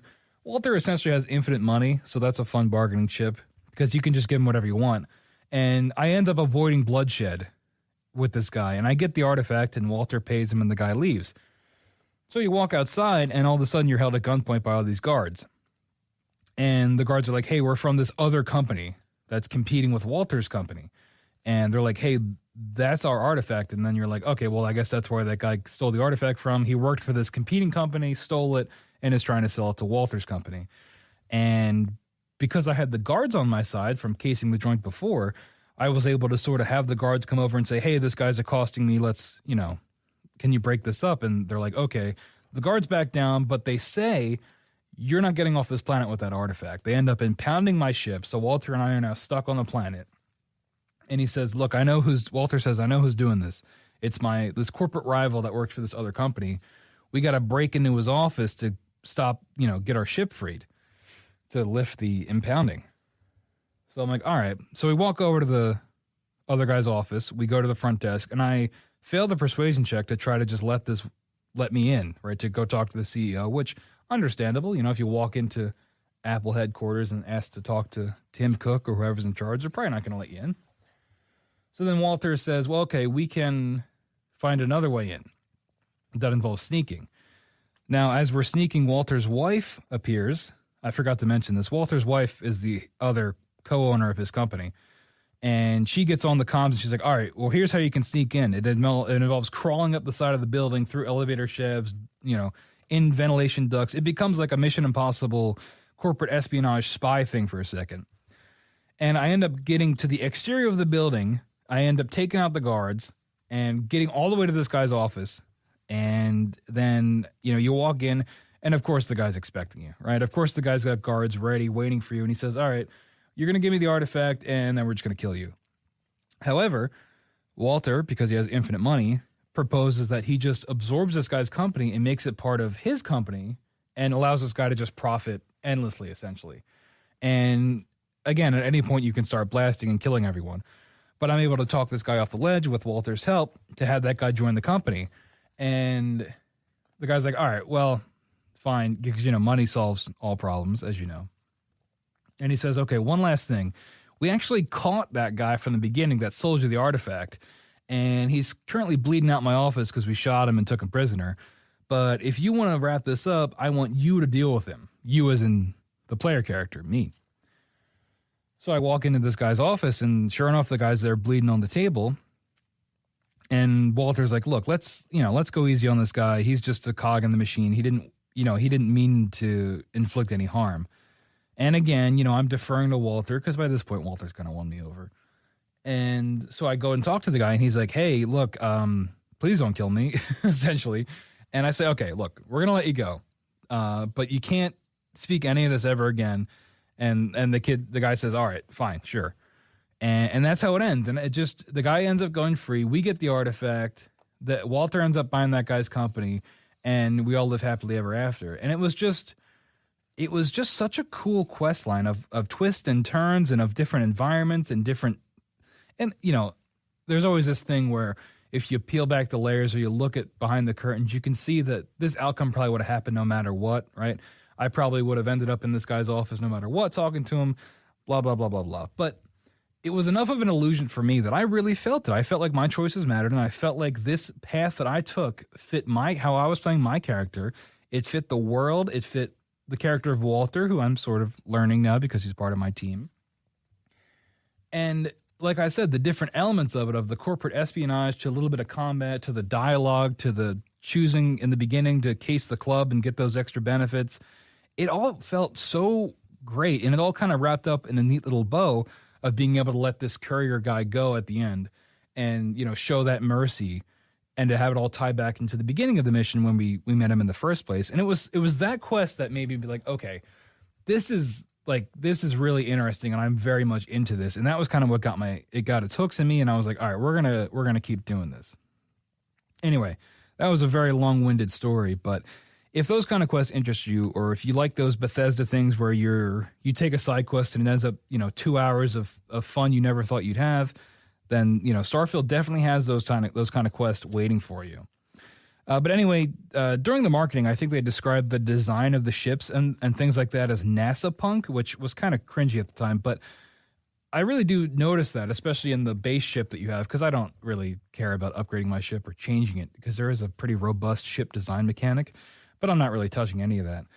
There's a lot of wires and switches and things, lots of analog tech that your ship uses and that exists in the world. I mean, most of the guns that I have currently are still, firearms, regular, they shoot bullets. There are laser guns and stuff, but it's not like super far future where it, sci-fi is bordering on fantasy where, technology is like magic. There are still those real world tangible things that you can connect with that, you're like, okay, I can see how humanity evolved to this point with where we are in our world now and where Starfield is taking place. And like, for example, this is something that like, it really scratches a good itch for me that I don't know if people even care about. But when you go to do a grav warp, which is like light speed in this universe, your guy like brings out a panel in the ship and like flips a bunch of switches and turns a dial, and then the grav warp happens. And it's like, even that little touch of doing that in first person, it really helps with the immersion aspect of the game. And there's a lot of little touches like that that really help you get immersed in the world and make you feel like you're really, this spacefaring cowboy or whatever you want to be. And I really enjoy stuff like that. I also recently did a mission where I got space powers, which didn't see that coming. I guess it's earlier in the game, but I never really did the main side quest when I tried to play the game initially. But you go to these temples and you find these artifacts, and each artifact you find gives you this unique space power. And it's kind of like the voice quest in Skyrim, where you're going around and getting different shouts and things like that. And you even activate them the same way by hitting the bumpers. But that's a whole other aspect of the game that I'm like, wow, I did not see this coming, and now I have superpowers. And it ties in the main quest too, because you're discovering these artifacts for your group. And it's like, I just keep finding these little surprises, and I'm like, wow, this isn't as bad as I initially thought. I was so wrapped up when the game came out. I was so wrapped up in its poor performance and sort of barren planets and menus and things like that. And don't get me wrong, pretty much all that stuff is still there except for the performance, except for the frame drops. But the barren planets are still an issue. The menus are still a problem. I was going to get to that in a second, but I wanted to keep raining praise. But I'm able to. I just think there was a lot of hype for this game, a lot of pressure put on this game, and I think that was part of why I was so critical on it, because at the time, it was sort of the make or break game for Xbox, right? Because of where they were at the time, and so there was a ton of pressure put on this, especially for it being a Bethesda game, an Xbox exclusive, all that stuff. And I think that was kind of why our expectations got so high. But now coming off of Fallout 76, Fallout New Vegas, and sort of recalibrating my gamer brain to how Bethesda games work, I think Starfield makes a lot more sense to me now. My expectations are a little bit more metered. They're a little bit more baseline going into this game. And it's making me have a lot more fun than I ever did before. Now, there are still negatives that I would like to touch on, because I don't want to just rain praise without any downside. The gunplay is still rough. Bethesda's never really been great at that. It's certainly better than New Vegas, but it's a little bit closer to Fallout 4 in terms of how it feels. You do have like a jetpack that you can boost around, but it's not. I don't really think the game utilizes that movement system to its full potential. You're still just using whatever gun you have the most ammo for, shooting people over and over again until they die. Now, that being said, now that I've got the space powers, maybe as I work those in to the gameplay, maybe that will disrupt the gunplay a little bit more, like, because the first one is an anti-gravity field you can create. So maybe I can lift up enemies and take them out that way, and that will spice things up. There's definitely a lot more for me to see in this game because there are a lot more of these powers to unlock. But the gunplay is still a little bit rough. There's still a ridiculous amount of menus. There are so many quests that I've done where you go and you hover over the quest objective and you can set a course and you can basically fast travel to wherever you need to go right then and there. But sometimes it's in a system where you need to jump to one system. It's like a connecting flight is what it feels like. You have to jump to one system and then make another jump to refuel to get to where you need to go. So we're talking like 4 to 5 menus sometimes just to get to your one objective, just to talk to somebody and then have to turn around and go all the way back to where you just were to hand in the quest. It's a bit much. I mean, the load times are short, which is nice, but it's like, I just feel like there had to have been a better way to streamline this where I don't have to sit in so many menus and I don't have to just repeatedly fast travel until I get to where I need to go. And yeah, a lot of the planets are still pretty barren. There's kind of no getting around that. That's still an issue. But you know, when you're in these big hub areas where these quests are, you know, intertwining with the world, that stuff still stands out, I think, quite a bit. And other than the frame drops, there hasn't been anything major that is making me want to turn the game off. In fact, that like I really have an urge to play this game a lot of the time, which is surprising for me. But yeah, the game is still far from perfect. It's nice to find some enjoyment in this game. I previously called it a dumpster fire, I believe. I don't know if I did that on content, but definitely to my friends, I definitely called it a dumpster fire. But, you know, Starfield is back. It's in my rotation, and, you know, I'm happy to see it. But yeah, that's my thoughts on Starfield. Let me know if you are getting back into it, if you've given it a shot since the big update, or if you fell off in September when it came out and never really got back into it. I definitely think it's worth getting back into it and giving it a shot if you did fall off. But that is going to wrap up episode 9 of No Credits Rolled. I want to thank you all so much for listening. Remember, you can always email questions or comments to nocreditsrolled@gmail.com. You can call in and leave us a voicemail at 856-209-0713. That's 856-209-0713. And we might just play it on the air. Hey, if you want to call in and complain about Starfield, feel free. Of course, make sure to subscribe to No Credits Rolled on Spotify, Apple Podcasts, anywhere you get your podcast, we will be there for you.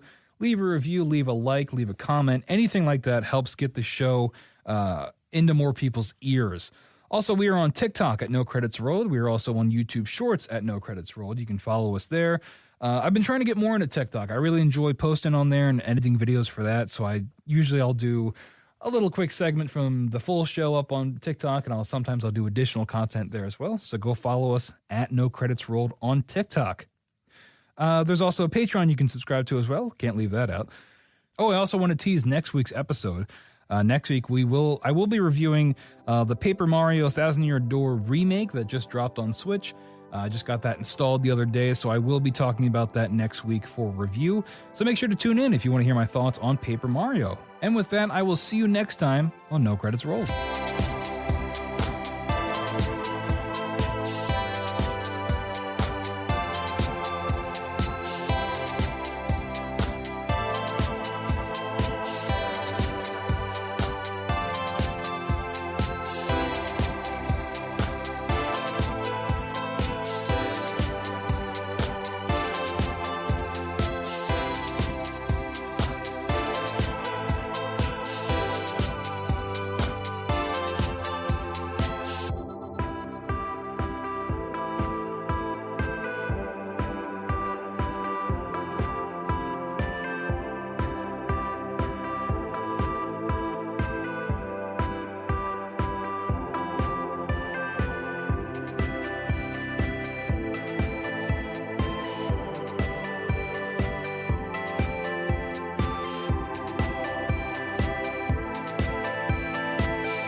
Insightful podcasts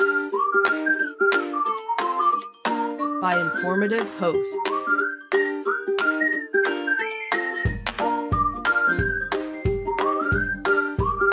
Insights into Things, a podcast network.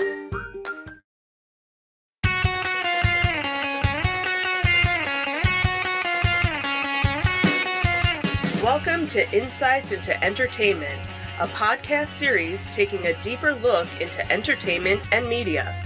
Your hosts, Joseph and Michelle Whalen, a husband and wife team of pop culture fanatics, are exploring all things from music and movies to television and fandom. Hello, everyone, and welcome to Insights into Entertainment, episode 152, Gaming's Best and Bleakest of 2023. That's right, if I'm hosting, that means it's an episode about gaming. I am your host, Sam Whalen, and the guy that I just keep dragging into the river of gaming news, my co-host, Joseph Whalen. How's it going? Hey, and if you're hosting as well, it means we're going to get into some negative stuff at the end of the show, too. That's right. That's our MO. Yeah, we're going to start off positive, though. So today we're doing, like I said, another gaming episode. We're going to talk about the Game Awards. The nominations are out. The actual ceremonies are on December the 7th, so right around the corner. But yeah, we're going to cover some of the nominations, and then we're going to get into some bummer stuff. Because while it has been one of the best years for gaming, it has been one of the worst years for gaming industry layoffs. So we're going to get into some of the hardest hit companies from that, and who should be held accountable for these layoffs, and if there's a way to prevent them. But before we get into that, we have to plug all of our subscriptions, where we need you to subscribe. That's on Apple Podcasts, Spotify, Google Podcast. Is Stitcher still around? Last time I did this, I think they are gone now. Yeah, well, if you're still on Stitcher, find a way to subscribe to us. We'd appreciate it. iHeartRadio, TuneIn, Amazon, and Pandora. Everyone loves Pandora. Yeah. Shout out Pandora. I forgot about that. Of course, you can always contact us as well if you have any questions, comments, or concerns. You can email us at comments@insightsintothings.com. We are on X at insights_things. I got it. Yeah, it was limited in what my options were. Okay. They were maybe already taken. Facebook, you can search Insights Into Things. Instagram, Insights Into Things. Anywhere, just search it. It'll come up. And of course, all these links can be found on our website, www.insightsintothings.com. Let's get right into it. All right.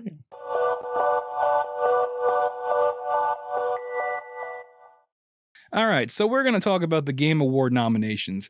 And I know what you're thinking. Do you want to start with some smaller stuff? No, we're going to start with the big one because that's what everybody's here for. All right, we're going to start with. Are we planning on talking about anything other than the big one? Yeah, we got a couple other things in there. Okay. There's one other smaller category that I want to talk about just because there's controversy. And who doesn't love controversy? But yeah, we're going to talk about the Game of the Year nominations. We've got 6 nominations for you. So let's take a look at them. And we've got them up on your screen for your viewing pleasure. We've got first one up is we're going to go from right to left, I guess. Yeah, it's in a different order than the script. Sorry. We've got Zelda Tears of the Kingdom. This is, of course, published by Nintendo and EPD. What's that? I don't know. Nintendo. Yeah. Oh, Nintendo EPD. I guess it's like a subdivision. Entertainment something. Sure. Yeah. So Tears of the Kingdom has been highly praised for its improvements over Breath of the Wild, offering an expanded world and features that encourage exploration. Maybe it should be EGP. For what? Epic Games Publishing. Well, Epic Games doesn't publish Breath of the Wild. Oh, I'm looking at Alan Wake. I'm sorry. We'll get to that in a second. I'm jumping ahead. I wonder. Now I got to know what Nintendo EPD stands for. Someone send us an email. Chat, if you're listening, tell us what Nintendo EPD stands for. Anyway, it's a blend of traditional Zelda elements with innovative mechanics, makes it stand out in the series. Everybody loves Zelda, right? I mean, it's always going to get nominated. Breath of the Wild received similar praise, but we were talking off air before the show. You said you're not really in on Nintendo anymore like you used to be. I'm not. I haven't been a Nintendo person for probably 15 years now. Nintendo to me was just always a little too kid-like, and that's exactly what they go for. So it's not a knock against them, that's for sure. Yeah, I mean there are games like Zelda and Mario that I think while they look kind of kiddie, I do think they can appeal to everybody. And I wasn't a big Breath of the Wild fan. I don't even think I finished it, and I haven't finished Tears of the Kingdom yet either. But I'm enjoying it much more than I enjoyed Breath of the Wild. I just think it's pretty incredible. I mean, it's one of those games where they just drop you into the world and they give you a set of tools and they just say go. Yeah, I mean, they do a fantastic job in their games. It's just it doesn't appeal to me. There's an audience that it appeals to, and for that they love it. Yeah, and again, Nintendo getting a lot of love. 2 nominations from Nintendo this year. But yeah, I mean, what is there to say? It's Zelda. If you like Breath of the Wild, you're gonna like Tears of the Kingdom. A lot of people, it is their front runner for winning this. A lot of people think it's gonna go to Tears of the Kingdom. I don't personally. There's one. Neither do I. Yeah, you'll see where our biases lie coming up shortly. But yeah, that's Tears of the Kingdom. Moving on to nomination number 2, we've got Marvel Spider-Man 2. This is published by Insomniac Games.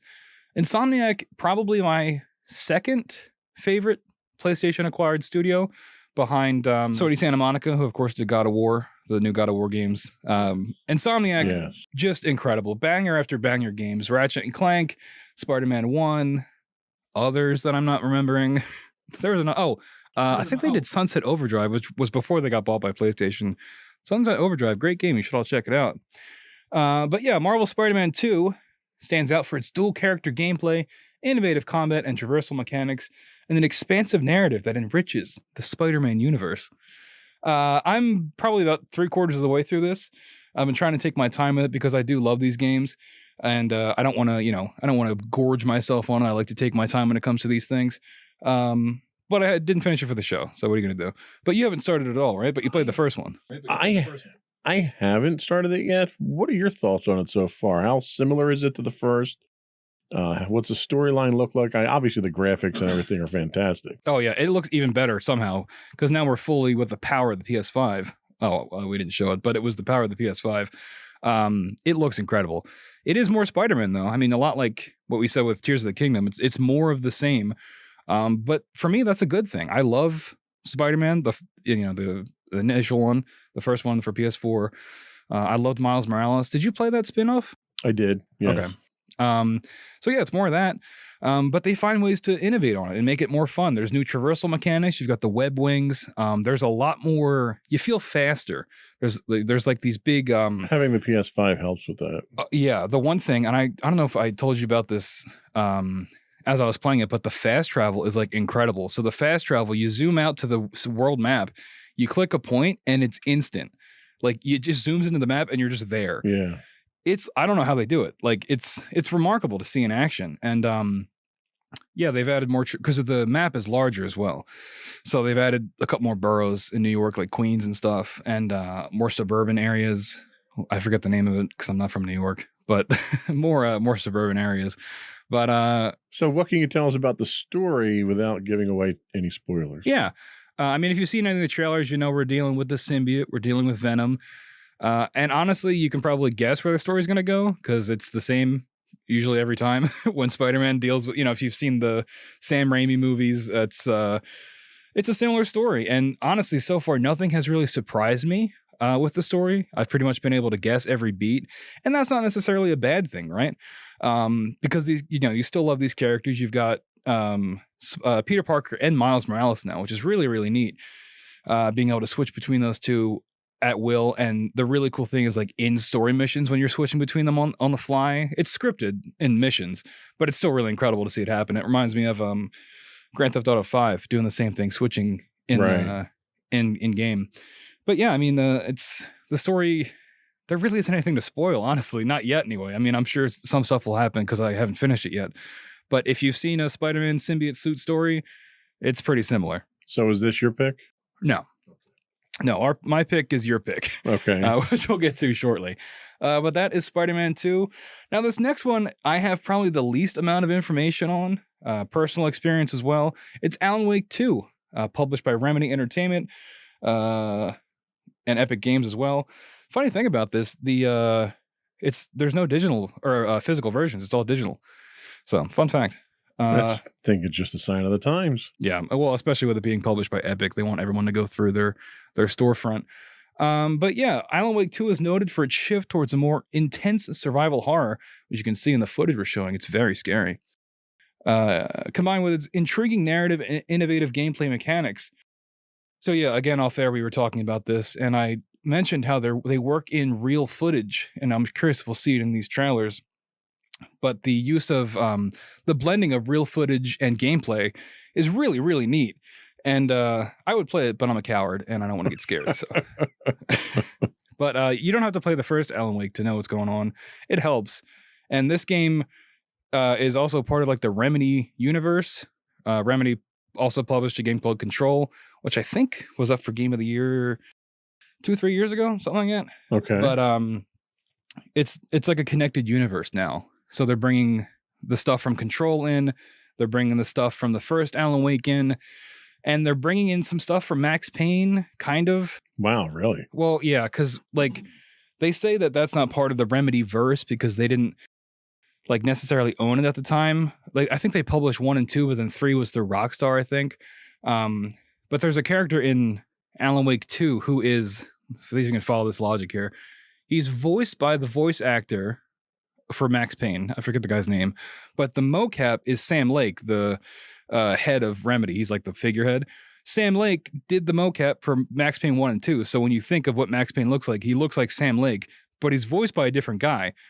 In Alan Wake 2, it's Sam Lake, but it's not his voice. It's really weird. But that sums up Alan Wake 2. It's a weird game. It looks very artsy. I probably will play it one day. From what I've heard, it's incredible. It's really doing a lot for the genre, not the genre, the medium, right, pushing things forward and doing all kinds of stuff that hasn't really ever been seen before. And that's exactly what Remedy's best at. Do you have any interest in Alan Wake 2? Not really. Haven't played anything in the series yet. I'm not into the scare type things. I don't like the dark type games. Yeah. I like the types of games that I can sit down, get immersed in, play through a story when I have the time. And I get obsessed with games like that. Yeah. The other thing that I'll play is, if I just have 15, 20 minutes and I just want some mindless distraction, it's, fire up the Xbox, play a shooter, play a sports game, something like that. Yeah, that's the thing with Alan Wake 2 and with Control as well. You do get immersed. You kind of have to get immersed because there's so much going on. And that's another reason I haven't played it yet, because if it's going to be scary and I have to pay attention, it's like I just can't do it. Because scary, I'll be honest, folks, when I play a scary game, volume's all the way down, lights are on, I'm usually watching something else. Like I'm not listening, right? Because it's the audio that gets me. I can probably do with the visuals. But I'm going to have to pay attention to Alan Wake, and I'm going to be terrified the whole time. So we'll see what happens. I don't know if it's nominated for other stuff. It probably is. I don't think it's gonna win. I think it's probably towards the bottom tier for what people are guessing is gonna win. Right. But now we move on to our totally biased pick. Next up is Baldur's Gate 3, published by Larian Studios. The game has received critical acclaim for its gameplay narrative and production quality. It's already won multiple awards, recently cleaned up at the Golden Joystick Awards. Its deep integration of D&D mechanics, it's Dungeons & Dragons for you normies out there, combined with a rich narrative and flexible gameplay, which is probably my favorite part about it, makes it a standout in the role-playing game genre. It's revolutionary, right? I mean, absolutely. I've never played, well, that's not true. I have played something like it, and it was the last game published by Larian Studios, Divinity 2 Original Sin, which I was trying to get everybody to play, but, it was a little, it wasn't as accessible as Baldur's Gate 3. And, this game has taken everybody by storm. Everybody's talking about it. You have 500 hours in it. Yeah, I have an unhealthy amount of time into this game for some reason. It really is a remarkable game. It to me, it's a genre defining game. Yep. And you look at the images of it, and the playthrough's great. The graphics are wonderful. If you're okay with turn-based combat, it's a great thing. But it captures the mechanics of a tabletop D&D game, which is very difficult to do. And the variance of the game. I've done 2 full playthroughs now, and I have 5 short starts through Act 3. And I've yet to have the same thing happen twice in any story section. Wow. It's amazing that the game itself is that adaptive, and your choices matter. A lot of game systems tell you your choices matter, right? Well, normally it matters as to what your next cutscene is. Mm-hmm. This is something, and Larian's known for this, where your choices don't matter, but your choices have consequences. Yep. And you may make a choice in Act 1 that 30 hours later in Act 3 comes back and has a completely different effect on how the game goes, how people treat you, how the story goes. To sit down and to even come up with a mind map of how these different storylines go blows my mind. I don't know how they did it. Like, people are afraid of AI taking over the world. Whatever this game engine uses to come up with its story is more dangerous, I think, and more intelligent than any AI out there. Yeah, I mean, you hit the nail on the head. There's really not much else to say. It's incredible.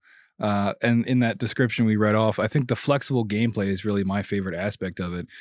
It feels like D&D. You know, I love Dungeons and Dragons, and this is as close as you can get. And in some ways, I think it's better than actually playing D&D because I think it onboards everything so much simpler, right? At least on console, you know, your actions and everything you can do. When I'm playing D&D in real life, and I've got, even using the app or pen and paper, you kind of forget a lot of stuff you can do because there's so much information. But I think what Baldur's Gate 3 does so well is streamline that and make it so you really are considering everything you can do, even if it's just like shoving somebody off a cliff, which is like, you know, you can end a boss fight by doing that if you pass the check. And it's like D&D in that regard, where a DM could spend 3 hours planning a boss encounter, and you walk up and you pass the first persuasion check and the fight's over. You don't even have to fight the guy. I know that feeling.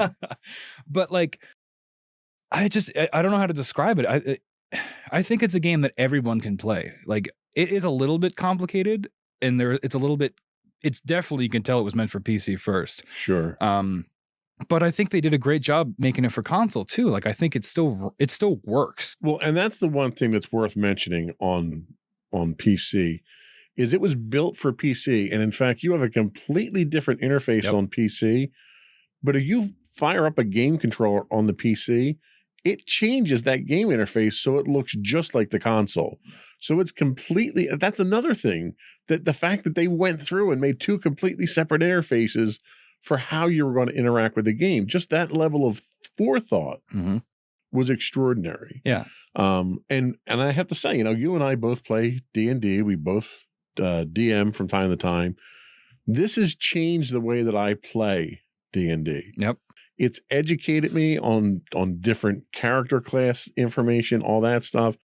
But the fact that it shows you, you know, you could sit down at a tabletop and roll dice and throw a fireball at somebody, and it kind of just rolls off your tongue and you move on to the next thing.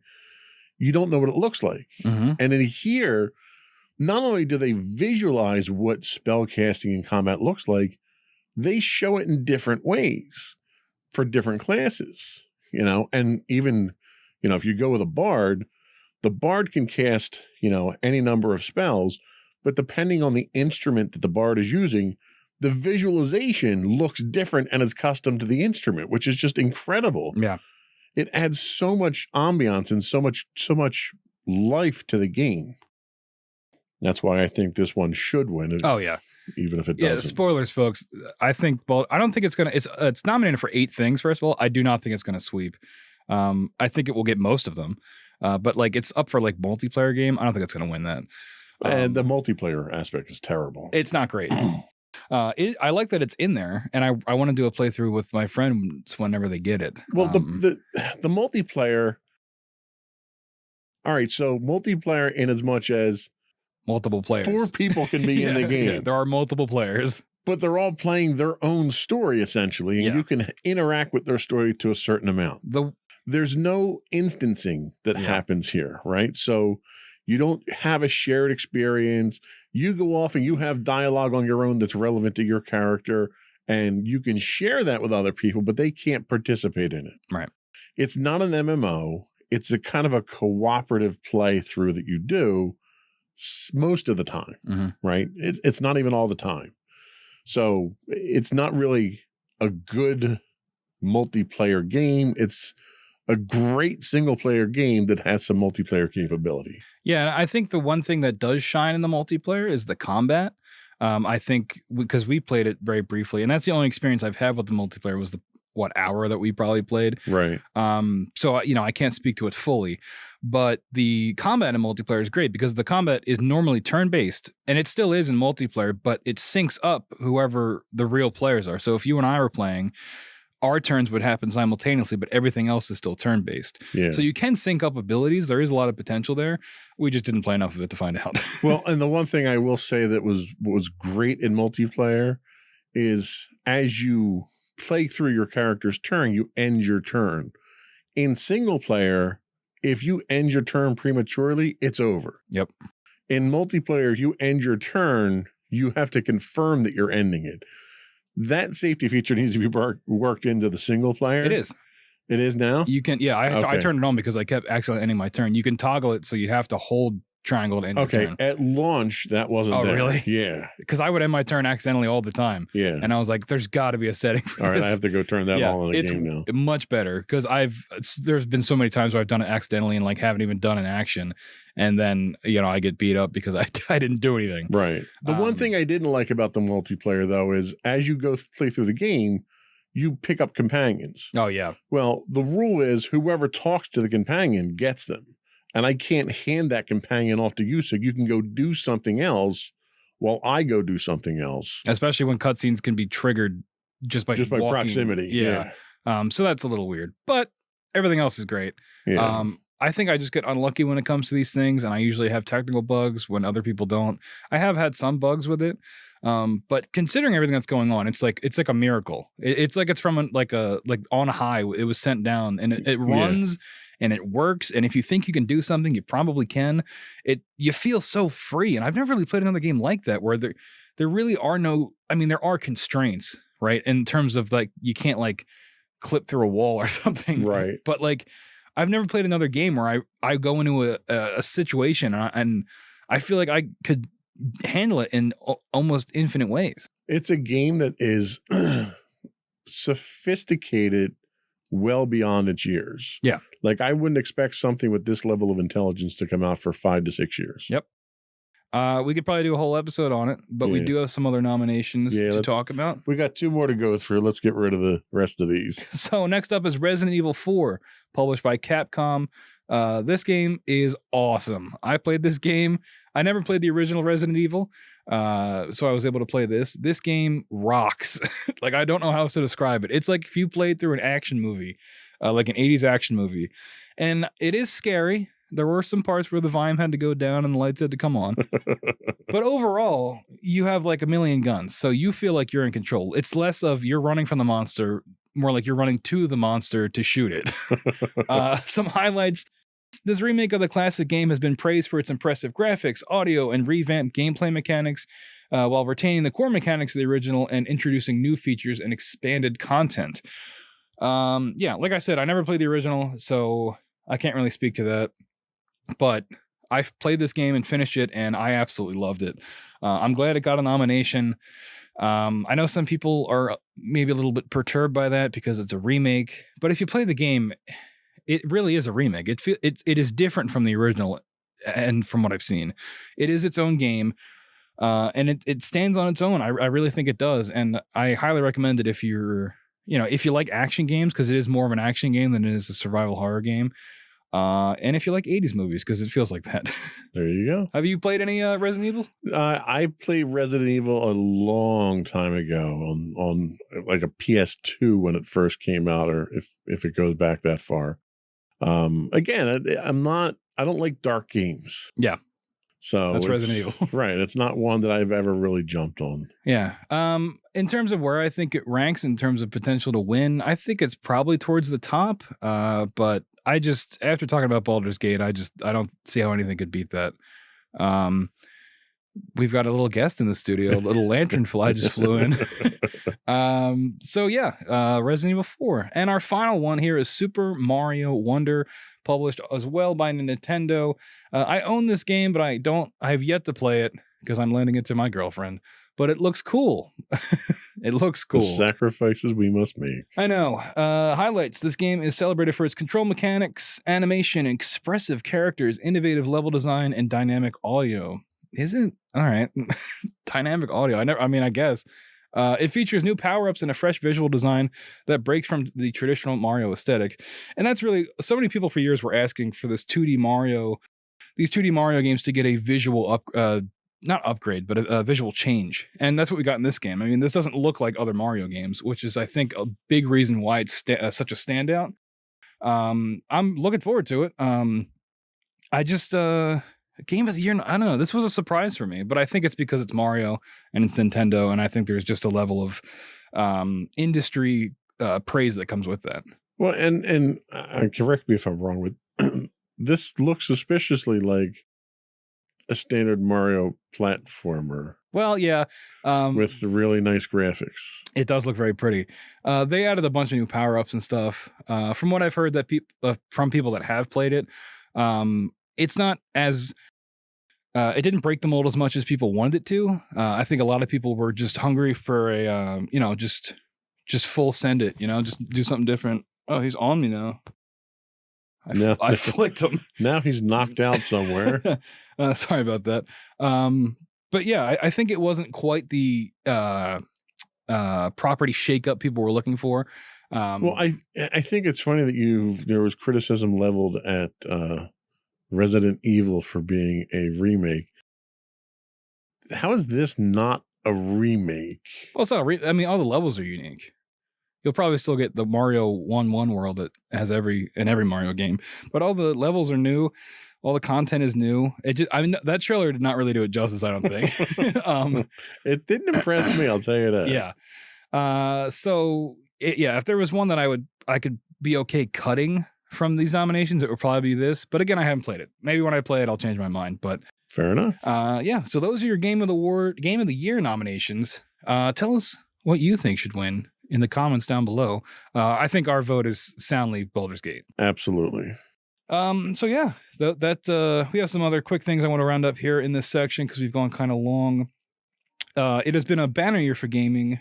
A couple nominations games I would like to highlight that didn't make Game of the Year nominations. Sea of Stars, highly recommend that if you like RPGs, that pixel style. That game is incredible. It's fantastic. Final Fantasy 16, Armored Core 6. These are all nominated in other categories, not Game of the Year. Starfield. Remember Starfield, everybody? I have heard rumors of Starfield. It's bad. I don't like it.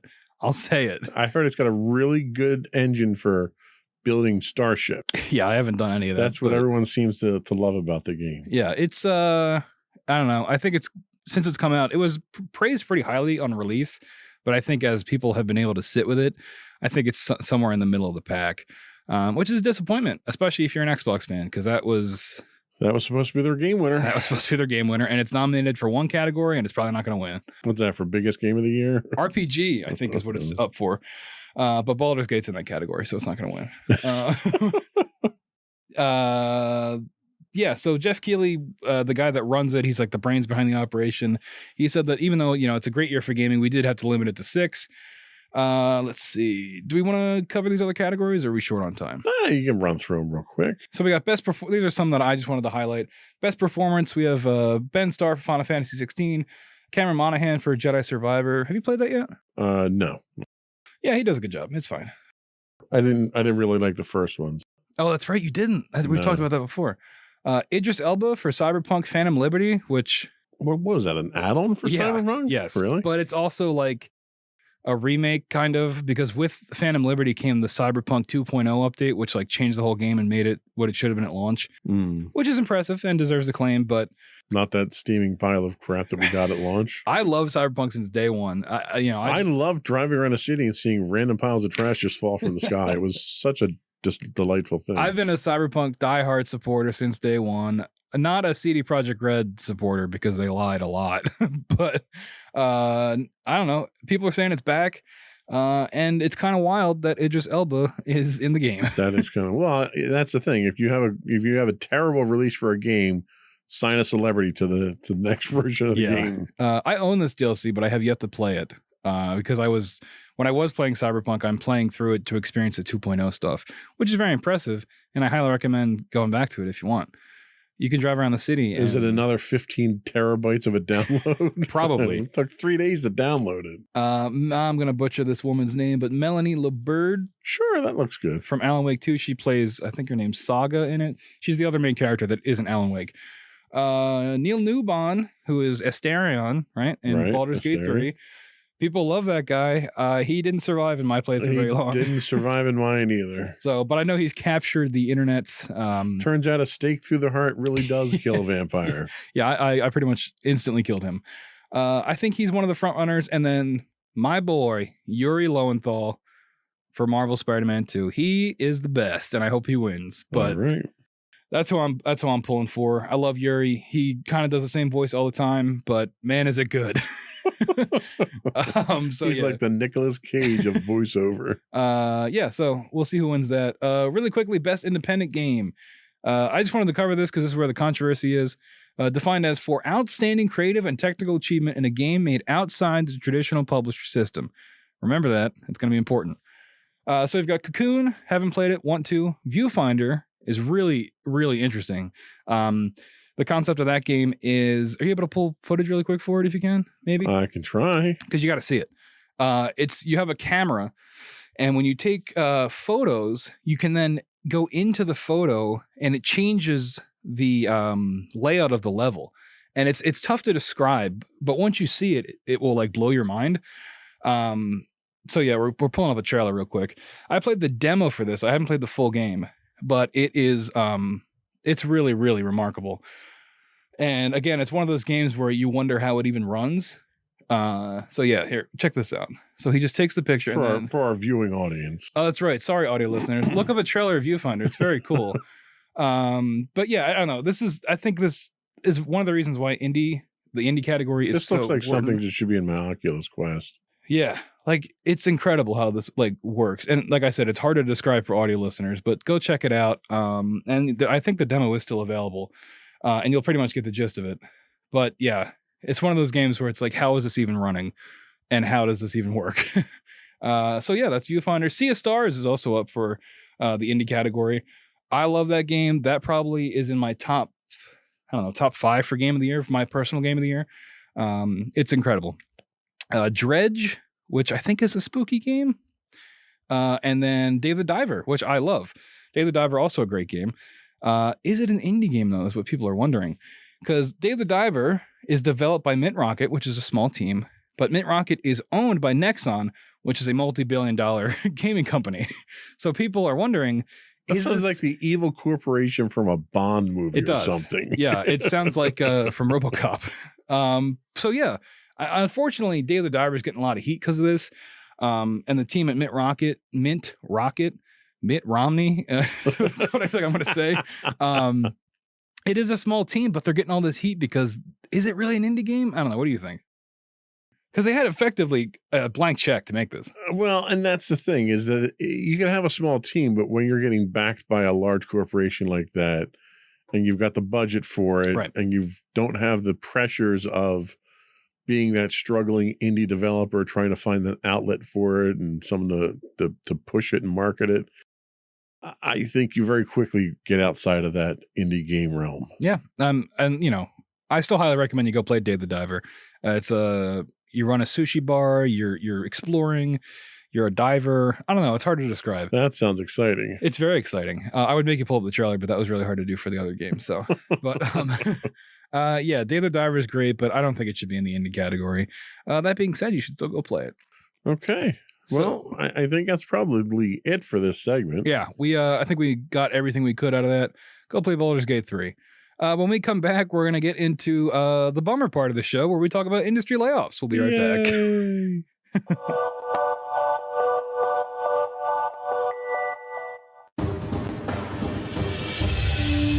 For over 7 years, the Second Sith Empire has been the premier community guild in the online game Star Wars: The Old Republic. With hundreds of friendly and helpful active members, a weekly schedule of nightly events, annual guild meet and greets, and an active community both on the web and on Discord. The Second Sith Empire is more than your typical gaming group. We're family. Join us on the Starforge server for nightly events such as operations, flashpoints, world boss hunts, Star Wars trivia, guild lottery, and much more. Visit us on the web today at www.thesecondsithempire.com.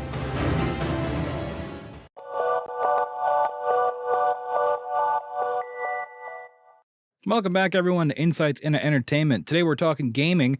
We just got done covering the Game Award nominations, and now we're going to talk about industry layoffs. Of course we're talking gaming because you're on the show. That's right. I should wear like a gamer sweater or Should something. be insights into gaming when you're on. Yeah, it would have like Mountain Dew in the intro. All right. So anyway, like I said at the top of the show, despite being lauded as one of the best years in gaming, the industry has been hit by massive layoffs at every level. At the time of writing, it's probably higher now. Around 6,000 people have been laid off in the gaming industry. There's a very helpful but depressing website called videogamelayoffs.com, and it's been tracking the numbers since the beginning of the year. It's just one of those stories you hear about every week if you're not covering, I'm not covering anything, I'm not a journalist, but if you're following gaming news, it's one of those things that you can't really ignore, especially this year. And you know, I don't know anything about economics, but I feel like it's one of those things where when one company does it, there's a real chance of it starting a tidal wave of this, where it's like it doesn't make it okay, but from the company's point of view, it might have like, well, if everyone's doing it, we might as well just do it now to cut costs. What do you think? Well, and I think what you run into really is when one company does it, there's a viable reason for doing it, and usually it's an economic reason, Yeah. or you know, it could be depending on what the industry, but we've seen layoffs across the board, regardless of industry, not just video games, and companies that are doing perfectly fine, companies that are doing record numbers, record profits are laying people off.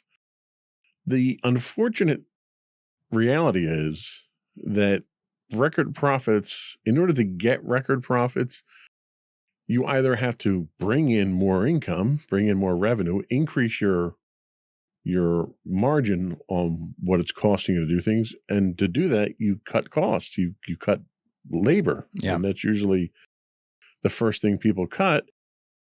And when you've got games that are releasing and you don't have another game in the pipeline that requires that level of labor commitment, that's the first thing that gets cut when it comes to the software industry. Yeah, and we're going to have a segment coming up where we get into more the nitty gritty on why these layoffs happen.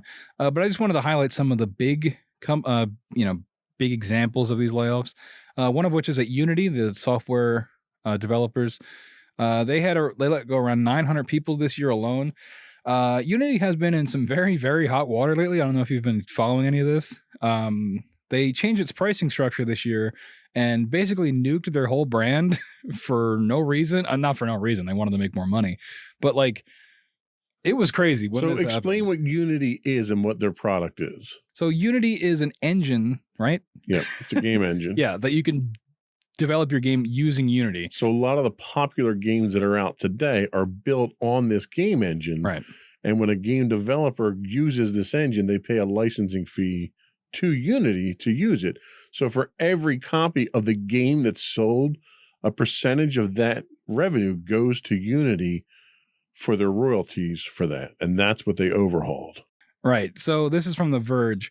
Unity they said that beginning next year, they would implement a pay per download pricing scheme that would charge developers a flat fee anytime a game using Unity software is installed. I think the keyword there is installed. Yes. Right? Because you can't do demos at that point in time without paying Unity. Right. And that is including installs that may not be legal Right. through pirating and things like that. Also, multiple installations of a game, like if you uninstall it and reinstall it. Well, because what happens is every time you install a game, the Unity engine reaches out to the licensing server. So if you do demos of the game, if you have pirated downloads of the game, if you uninstall it and reinstall it, every time it goes out and hits that licensing server to confirm that it's a valid license, as opposed to what it was before was on sales.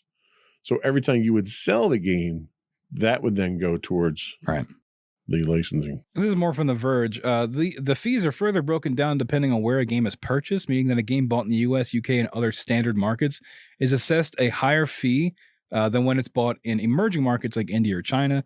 So, like, I don't know what they were thinking when they did this. This made a ton of people angry.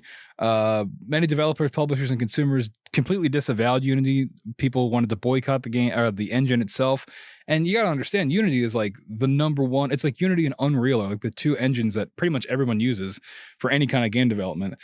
I mean, Unity has tried to walk some of this stuff back, but I think a lot of the damage might already have been done. What do you think? Well, and the thing is, the regional pricing that they're talking about is not unusual in any other industry. So in any other industry, talking manufacturing, for instance, you have tariffs on purchased goods. So, for instance, I have a friend of mine who lives down in Peru. For him to buy a graphics card that costs $2,000 up here, he's got to pay $3,000 for it because of the tariffs. So Unity's logic is, well, if there's regional pricing based on tariffs because of purchased goods, then we can do the same thing for licensing. Well, the problem you run into is they're the first ones that are doing this. Yeah. Nobody else does this because there's no tariff on licensing. There's a tariff on imports when you're talking about actual Physical. manufactured goods. So there's no impetus whatsoever for their reasoning behind what they're doing. That's why they're taking the heat for it. And as a result, they're losing a boatload of business in the process. And that results in 900 people losing their jobs. Exactly. And, you know, should the CEO maybe have taken a pay cut instead of having to fire all these people? Maybe. That's a very controversial philosophy a lot of rank and file workers have. Yeah. Another company that I want to highlight is Embracer Group. They've been making all kinds of news in the last couple of years. They've been snatching up a lot of studios like Gearbox, who made Borderlands, and Crystal Dynamics, who you guys will probably know if you've played the new Lara Croft games. Embracer Group is sort of this conglomerate that's just been eating up studios. Kind of like EA and all the other conglomerates out there. Yeah.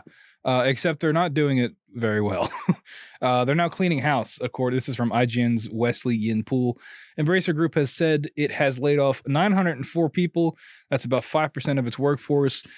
It's since its financial struggles beginning following the collapse of the $2 billion deal, reportedly with the Saudi government, funded company Savvy Games Groups.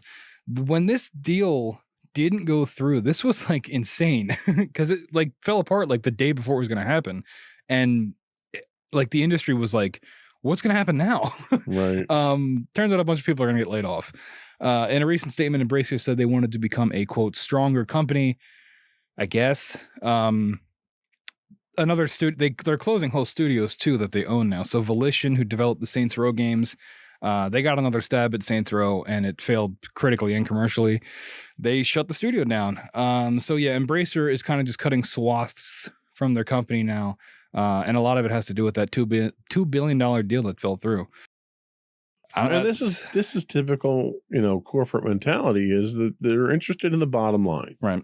And anytime you have a publicly traded company that has a board of directors and it has, stock owners, your fiduciary duty is to the stockholders.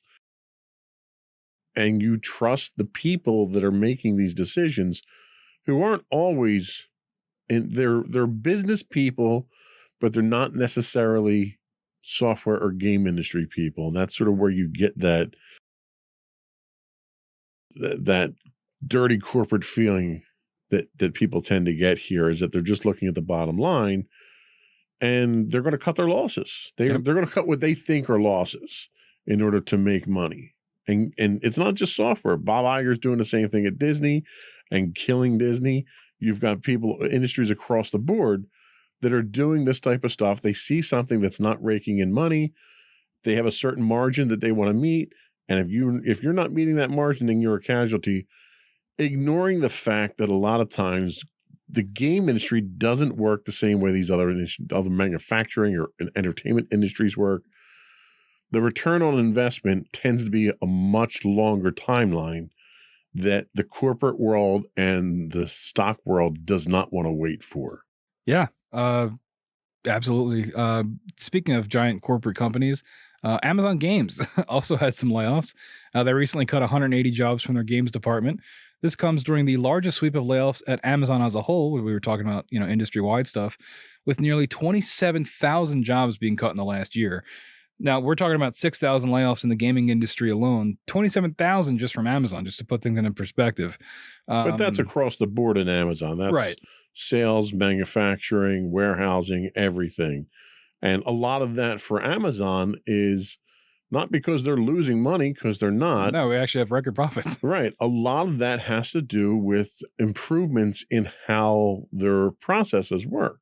A lot of automation going in place. They've roboticized a number of their plants.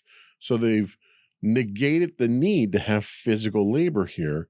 And you'll notice only 180 of those 27,000 jobs were in the game industry. Yeah.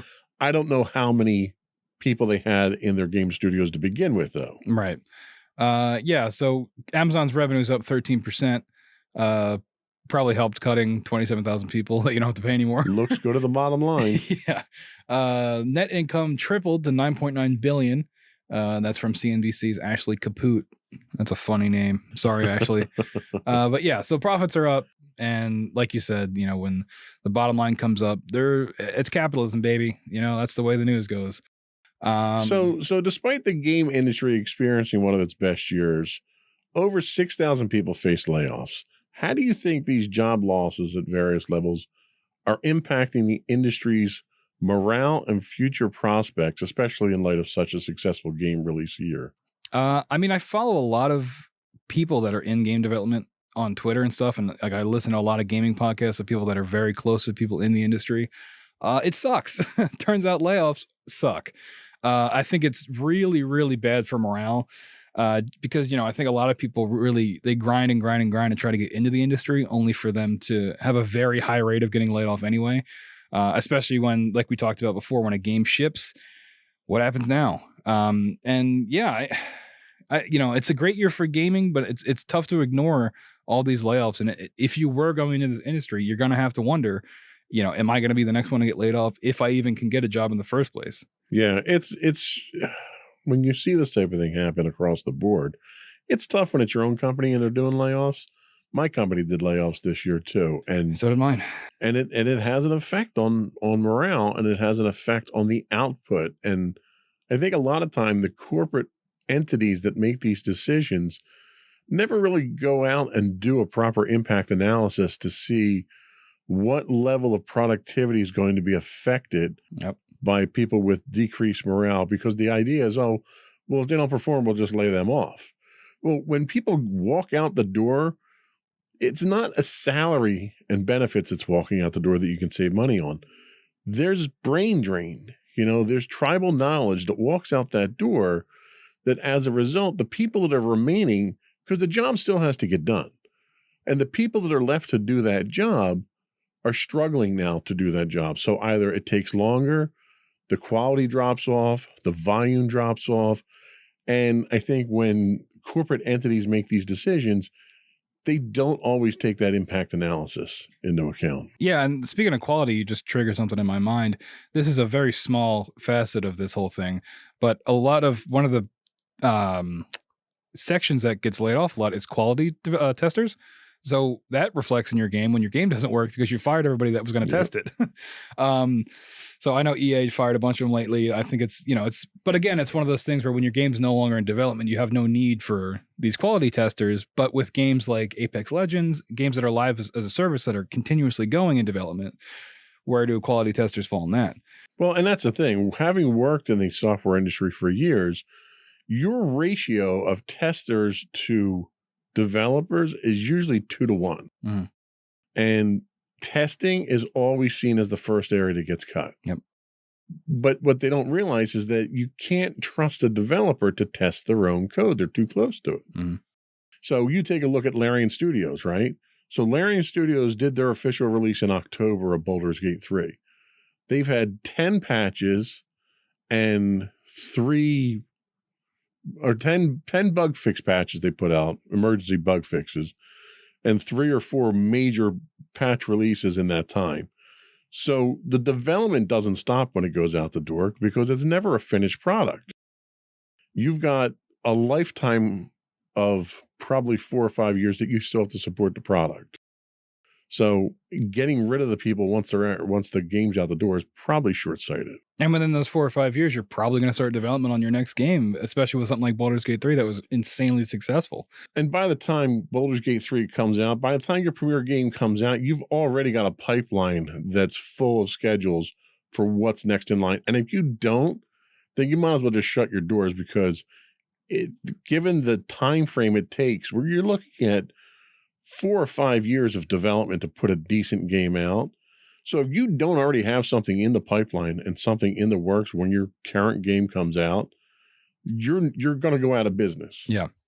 Yeah, it's tough, right? I mean, you get this a lot with movies too. You know, these things take so long to make, and then it's out, and then people immediately want more. Right. And I mean, that's just how it goes. But hopefully that keeps some people employed too. Those are our layoff discussion. In our next segment, we're going to talk more about the causes of it. I know you did a lot of research for this, so I'll probably let you take over for it. But yeah, layoffs are bad. Layoffs are bad, and it sucks. Layoffs are bad. Don't do layoffs. Layoffs suck if it happens to you. But we'll be right back.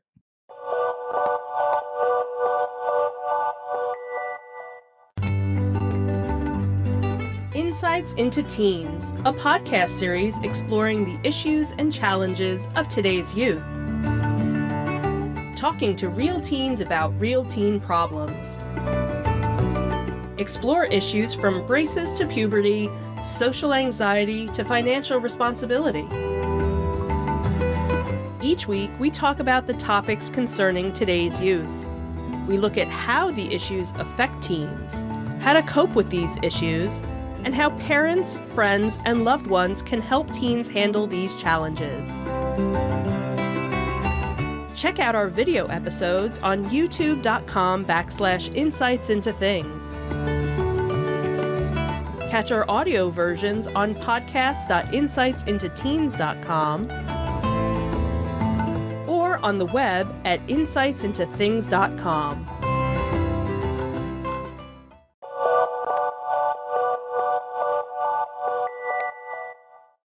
Welcome back to Insights into Entertainment, everybody. We're wrapping up the show today talking about the cause and the purpose of all these layoffs. So the trend of layoffs in the video game industry can be attributed to several factors, and understanding this is key to forecasting the trends during and its impact on the industry's future. And we go to our corporate shill, Joseph Whalen, for the layoff report. Wow. Why layoffs are a good thing. Go. No, not why they're a good thing. What causes layoffs? So we already kind of touched on economic fluctuations. So the video game industry is not immune to the broader economic trends in the world. And economic downturns or market uncertainty can lead to budget cuts and staff reductions. And everyone knows where we are with inflation and how tight money is, and everything's costing more money. So that's pretty obvious right there. We're also looking right now, and it's first time in the industry's history that we're in a post-pandemic period. So we're still looking at adjustments from that. COVID-19 pandemic led to a surge in gaming as people sought entertainment during the lockdowns. This surge may have led to overhiring or overexpansion in some companies. As the world returns to normalcy, demand may stabilize or decrease, leading to restructuring. There's also, people now are like, there's the discussion of work from home. Well, why wouldn't I just always work from home if I can? Especially when it comes to game development. A lot of these folks packed up their work computers and brought them home to keep working on games during the pandemic as best they could. So now, there's a discussion of, do we even need to be going back into, in the work? And that's across all industries. If we can, can we just keep the work at home thing going? And then, that's more cost cutting, because then you don't have to rent office space. Absolutely. And a lot of companies are looking at that as a possibility. In fact, behind you is a permanent workstation that's been set up for my wife, Michelle, now, who works from home 2 days a week as a result of that. Yep. And they saw what they can get out of it. So the other thing you look at is shifts in consumer behavior. Changes in gaming trends and consumer preferences can impact revenue streams. Companies may need to restructure to align with these shifts, leading to layoffs in departments that no longer align with new strategies. We also have technological changes. Advancement in technology can render certain skills or positions obsolete.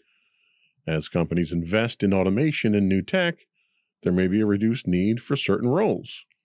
And then we get to the corporate shill side of things with financial management and strategic shifts. Ugh. So poor financial management or strategic pivots can necessitate cost-cutting measures, including layoffs, which is exactly what Unity ran into. Mhm. You know, they're trying to make a buck, so they made a change in their strategic, product line there, and it came back to bite them. It's a very nice way of saying we want to make as much money as possible all the time. Absolutely. So tell us about what the actual impact of all this is on the video game industry. Yeah, so I mean, there's innovation and competition. Layoffs can lead to a consolidation of talent, with larger companies absorbing experienced personnel. You got a little bit of that with Embracer. Now that they're all part of this conglomerate, maybe they're having some cross-studio development. This could foster innovation, but might also reduce competition if smaller companies struggle to compete, which is definitely true, especially when it comes to indie development, which is what we have next. As talented individuals leave larger companies, there might be a surge in indie game development, which I think we talked about this before when we were talking about the Microsoft Blizzard thing, where Yes. it's like as more studios are bought up and part of large corporate structures, Something has to fill that vacuum, and the indie companies step in to do that. Exactly. There's, this can lead to more diverse and innovative gaming landscape, which I'm all for. Assuming, I'm all for the creative side of things, as you can probably tell by this.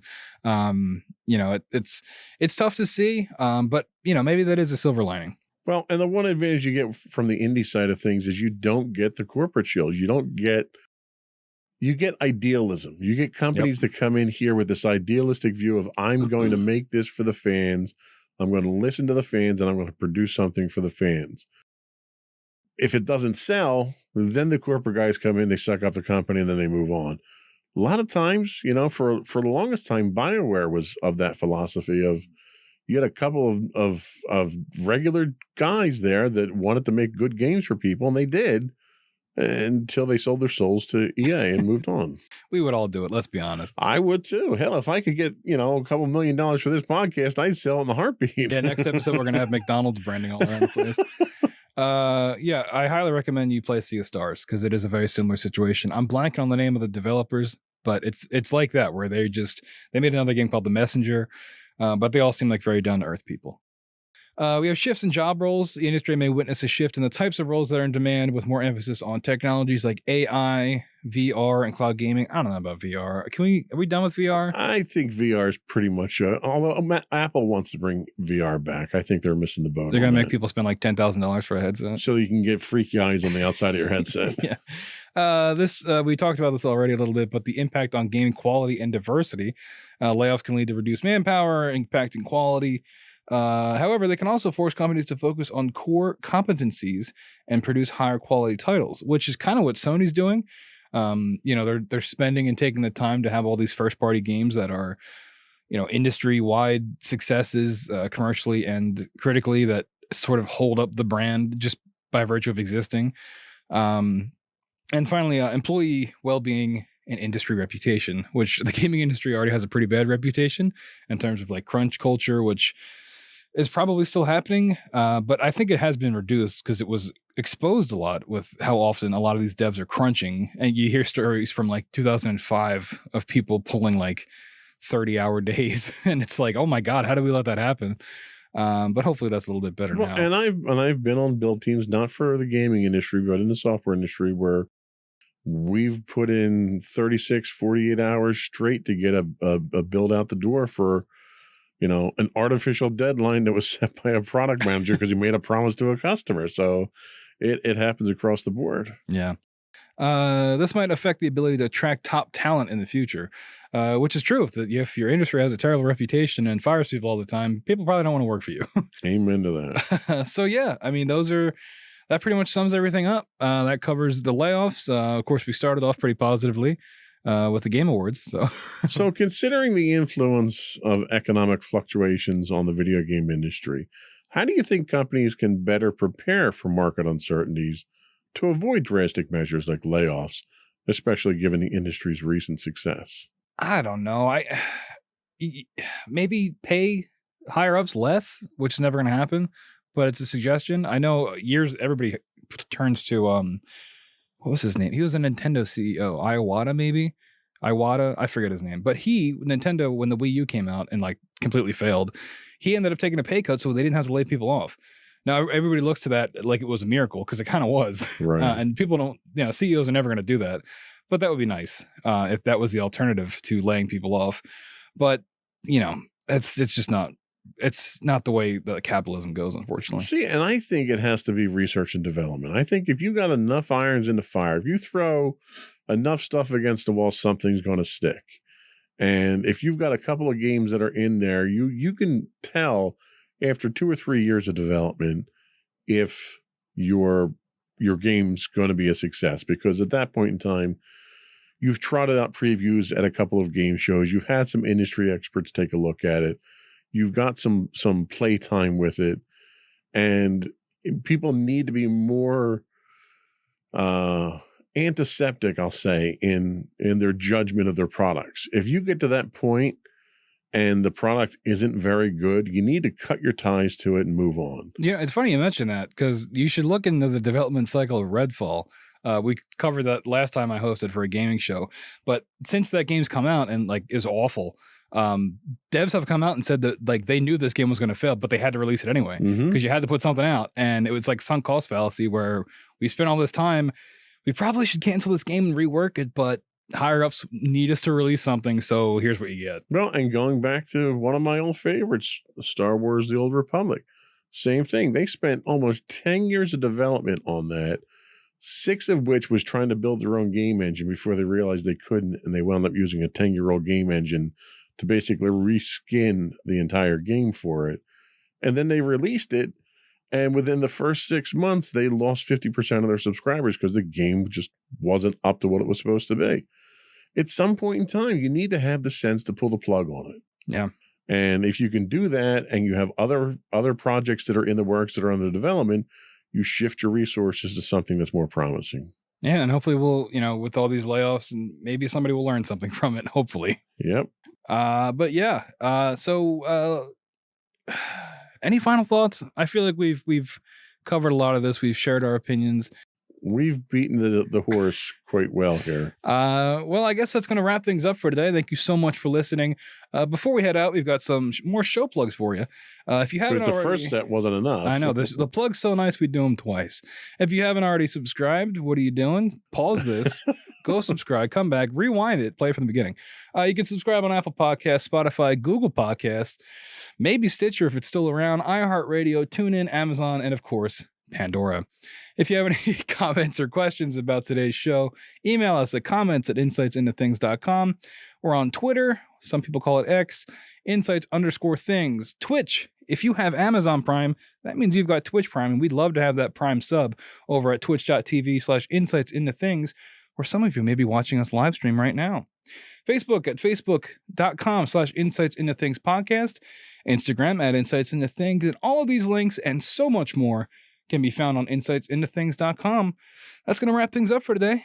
That's it. Another one in the books. Stay safe, everybody.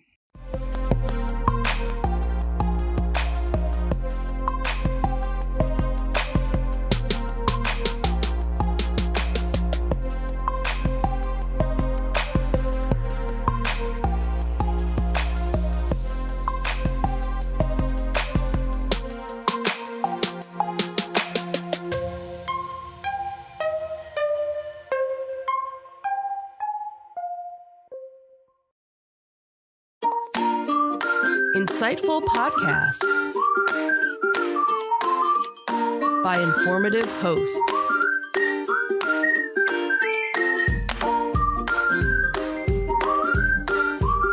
Insights into Things, a podcast network.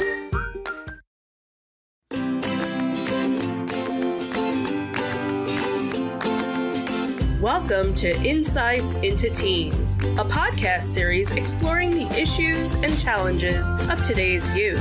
Your hosts are Joseph and Madison Whalen, a father and daughter team making their way through the challenges of the teenage years.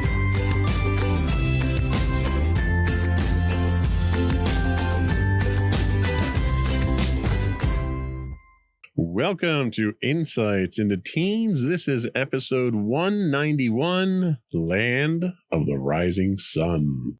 I am your host, Joseph Whalen, and my adventurous and worldly co-host, Madison Whalen. Hi, everyone. So how you doing today, Maddie?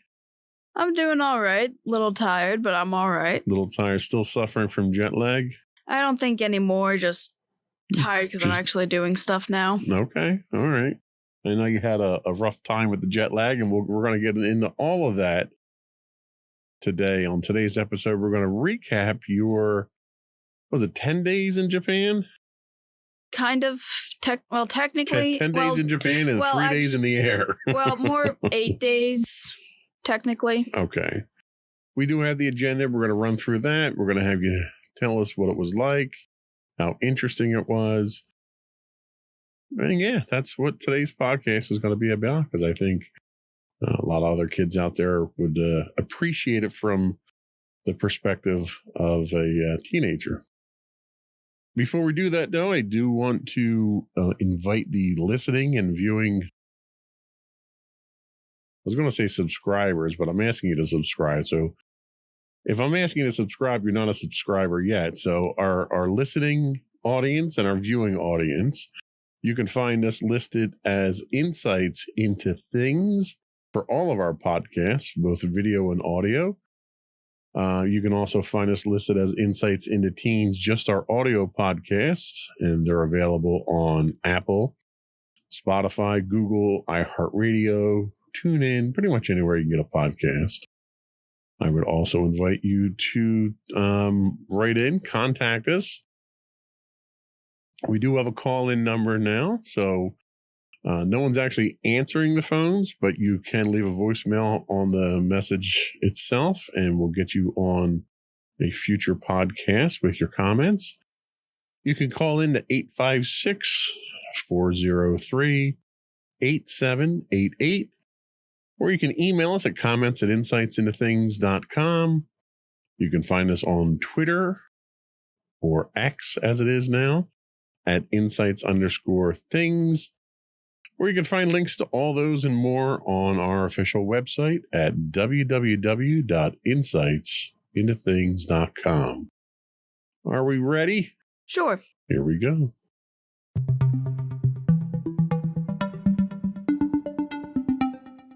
So before we get into all the fun stuff you did on the trip, we kind of have to talk about the transit, the plane ride there. So you had 2 flights over. You had 1 flight from Jersey to San Francisco. Well, more Philly to San Francisco. Well, yeah, Philly to San Francisco, coast to coast you went. Yep. You had a little layover there. And then from there, you jumped across the Pacific all the way over to Japan. How long did it take you total getting there? Well, it took about 5 hours from Philly to San Fran, and then around 11-ish hours, a little more, a little less. I still don't entirely remember. They technically gave us how long it was, but about 16 hours, I'd say, overall. For just to get there. Yes. Now, the other interesting thing, and something that I was struggling with the entire time you were there, was not only the time difference, but you crossed the international date line. So you were in the future for us. You were 13 hours in the future for us, right? Yep. And I just could not wrap my head around that. How did that affect you when you got there, being literally 13 hours off your regular clock? Well, the jet lag was probably a cause of that, because when I ended up getting off the international flight, I felt like I was gonna puke.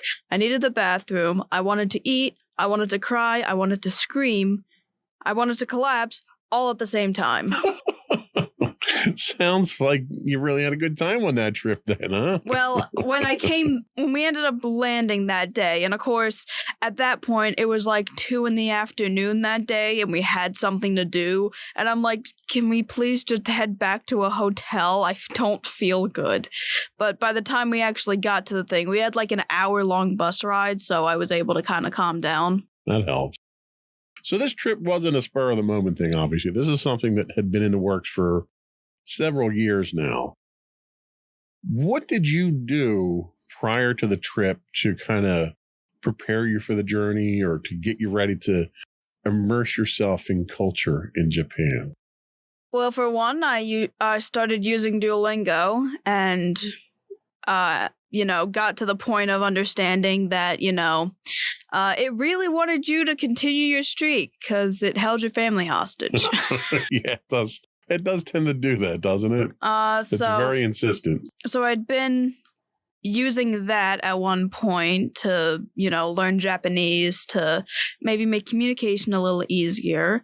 We ended up getting a suitcase specifically for because like they didn't want us to have to check our luggage because it wasn't going to be it was going to take longer Because of the layover and connecting flights and so forth.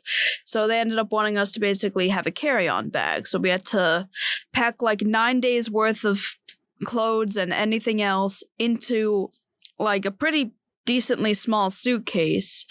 And we had to basically have that and also possibly have room for souvenirs. And like a bunch of people ended up just buying another suitcase and checking their luggage when we ended up leaving. That's funny. So what did you do on the flight? Were there movies? Did you have books? Did you have any kind of activity or games or anything? Because that's a long flight. Yeah. And I'm assuming you're like me. You didn't sleep on the flight. Pretty much, yes. So you had the 5-hour one, which I technically fell asleep during 1 hour of it, but I really wouldn't say I was sleeping. It did not feel like I was sleeping at all. I more so just lost consciousness at that point. I didn't feel rested afterwards. They didn't have really anything, but I ended up getting books from like Five Below that were like puzzle books that I could, write in and keep myself occupied.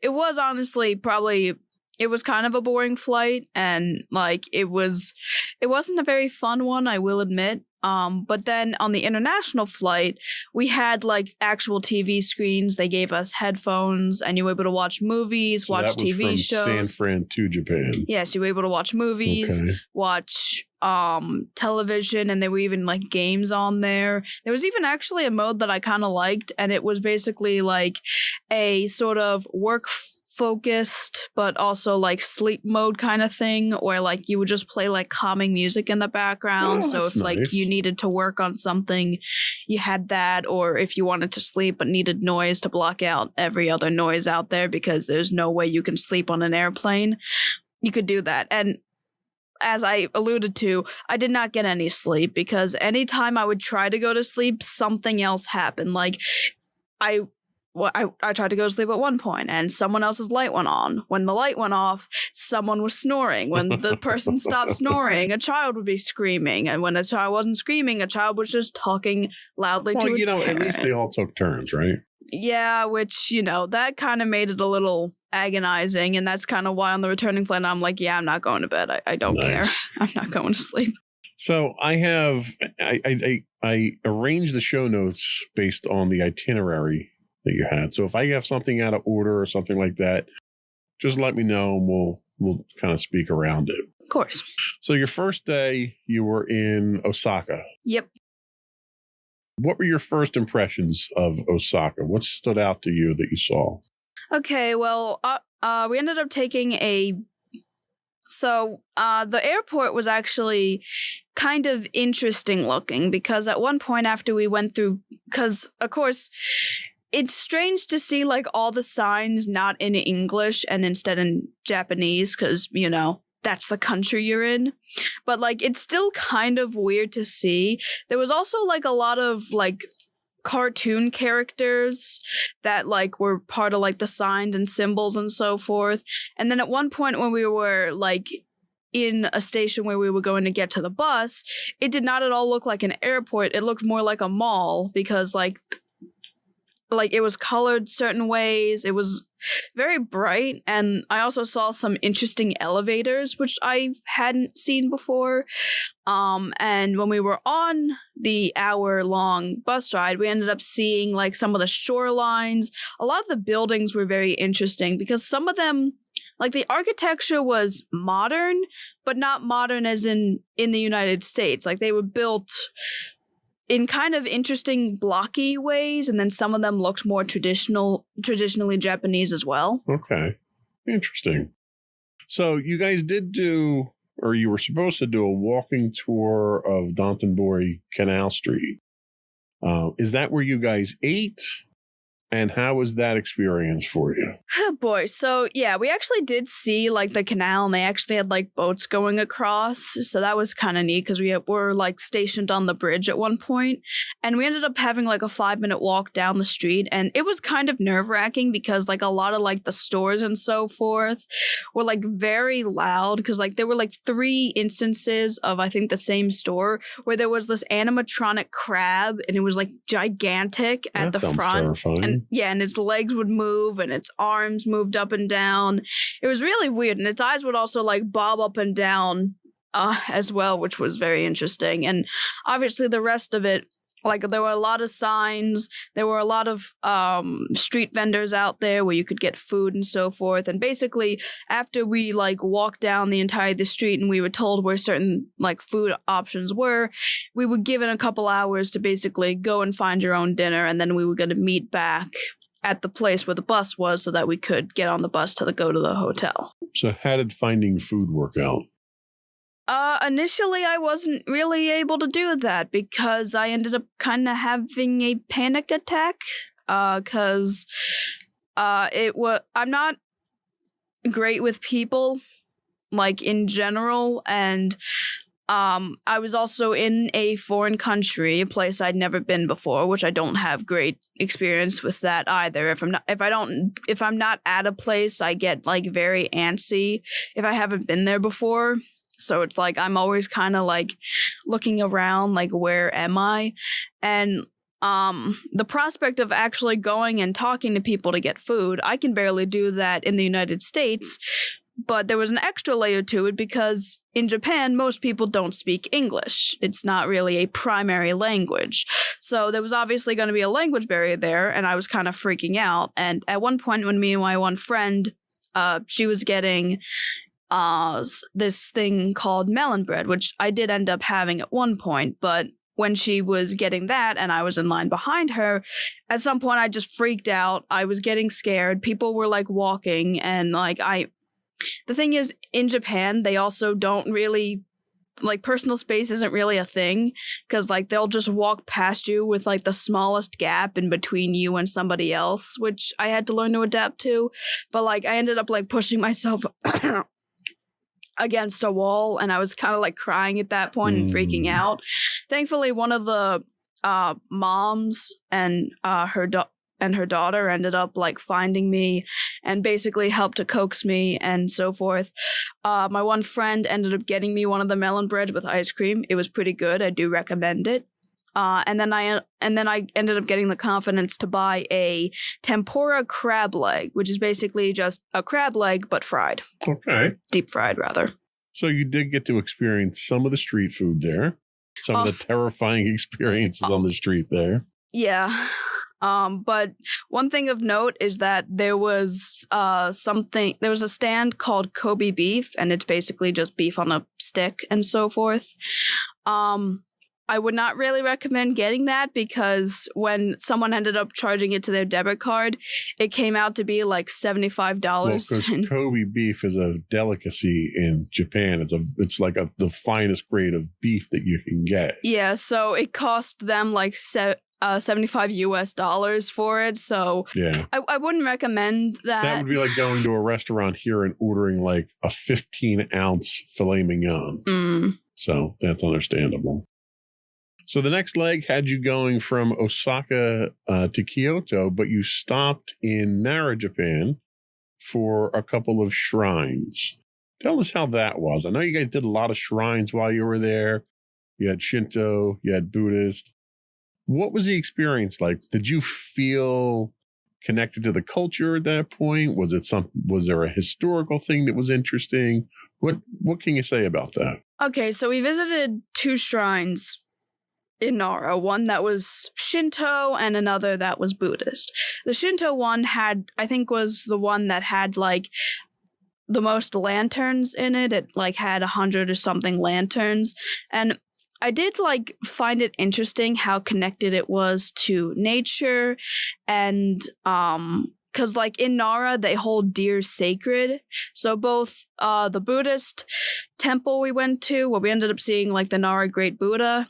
So the Buddha and the Shinto shrine we went to, they were both connected to something called Deer Park, which we also ended up going to because the deer were sacred in Nara. So the shrine was very calming and beautiful. They had like a prayer area. There was also we had a tour guide as well, and there were torii gates that were basically these like large orange gates, and that basically marked if you were at a shrine, and you'd like bow in front of them before you walk in, and then when you left, you would turn around and bow, and then you would leave. You'd also wash your hands a certain way, as well as your mouth, as a form of purification, because water is seen in the Japanese culture as a form of purification. So we did that, and then when we were at the Buddhist temple, we actually learned the history of like this gigantic grand building and how it used to like be much bigger, but like fires and like various things would end up destroying most of it, but it would be rebuilt, and there was actually like history inside of it where like you could see like they had like different models of it. Oh, okay, cool. So you can see the different versions of the temple. Yeah. All right. So it sounds like it was kind of cool. It wasn't overly stressful then. Well, okay, maybe it was. Well, that wasn't what stressed me out. It was more so the fact that at that point, my legs, like, I don't walk often, so my legs were really starting to hurt. It was also pretty hot for me, and it also started raining. And at that point, I was also hungry and tired. So at one point, when we were leaving the Buddhist temple to go to the deer park, I ended up breaking down. Okay. All right. I'm glad you kept score. I keep score of all my breakdowns because, not really the most normal thing to be happening, as I didn't see anyone else that had breakdowns like I did. You were very out of your element. I give you a lot of credit for how brave you were in stepping so far out of your element. Thank you. So you move on from Nara to Kyoto. And in Kyoto, you saw the famous Temple of 1,000 Gates. Yep. Tell us about that. Okay, so... that seems excessive to me. I mean, yeah. It was honestly very interesting because there was a lot of culture with that, because we also learned about how the fox is seen as a lucky symbol, and there were a lot of like different fox statues, as they were kind of seen as like the messengers of the gods. So we learned why like the fox was a lucky animal, because the thing is, the fox eats the mice that eat the rice, because rice is obviously grown in Japan, and it's seen as as their most valuable crop. So anything that kills the mice is seen as a lucky animal. So cats and foxes tend to be those lucky animals. So there's like these masks that are made that are meant to, embody the animals. Interesting. That's a very practical approach to how they determine what animals are lucky and not. Some places, and I guess a lot of cultures are like that. Like Indian culture reveres cows, and I guess the cows play a major role in life there. But, the fact that they're revering animals that protect their food source makes a lot of sense. How did you find the gate? So you didn't walk all the gates, right? Yeah, we ended up like walking under some, and then there was a pathway with smaller gates that were actually donated to the area. And then there was like this one-off area that had a couple significant like religious shrines and so forth. There's actually this interesting ritual I want to bring up where basically you would put in a coin and you'd make your wish in your head, and there was this rock. So if you lift the rock and it's heavier than you think, your wish won't come true for a while. But if you lift it and it's lighter than you think, your wish is going to basically come true instantly. Almost sounds like Punxsutawney Phil and the groundhog, Kind of, but I honestly thought it was interesting. And they also mentioned how there are tour gates that you buy in the one shop area, and people actually bring it up the gates up to the mountain to basically leave it there for the Shinto god. And I did end up like seeing like looking down all the gates, and not only are the gates like in a line, but there's also like steps to where you go up. And I have heard that of people that do that, but I think it takes like 3 hours Wow. to get up them all. It was very impressive to see. I didn't do it because I'm not good with stairs and heights and so Right. forth, but it was very impressive to see, and it was very interesting how like there were different like obviously how we have here Puxatawny Phil for Groundhog's Day. They have, you know, the stone rocks for their wishes, and they had like other things that were meant to be wishes. Like there were these wooden tablets that you would buy at them. You'd write down your wish and you'd leave it on like these boards. Okay. So, having visited the various shrines and having your first taste of Japan there, how would you describe the cultural importance that the shrines and religion play in the lives of day-to-day people in Japan? I feel like after seeing all the shrines, wishing and praying is like a major aspect of the culture for Japan, as well as the symbols like the fox and the cat, and like I learned more about like how each of those symbols were lucky in their own ways. And you know, the whole like wish making, because like the thing is, there's like many gods in Japan. There's like matchmaking gods, there's gods of nature, there's gods of the mountains, and each of them hold various significances. And basically, like especially with Shinto, you basically don't have to believe in it fully, or at the very least you can have most of your beliefs held in one religion, but you could still go to like Shinto shrines and pray there, and the god will still like hear you and you know, grant you your wish or your prayer.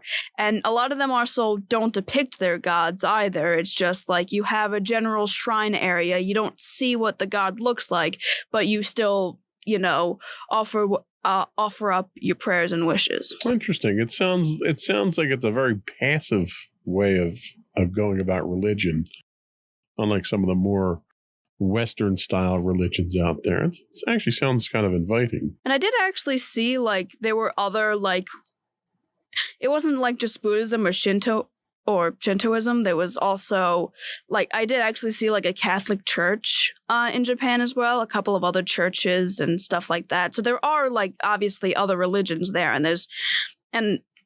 it was definitely interesting to see how all of it kind of played into not only the cultural history of Japan, but also the architectural history and just the traditions of Japan. Fascinating. Well, I think we're going to take a quick break, and when we come back, we're going to pick it up in Kyoto on day 4 and move on from there. We'll be right back.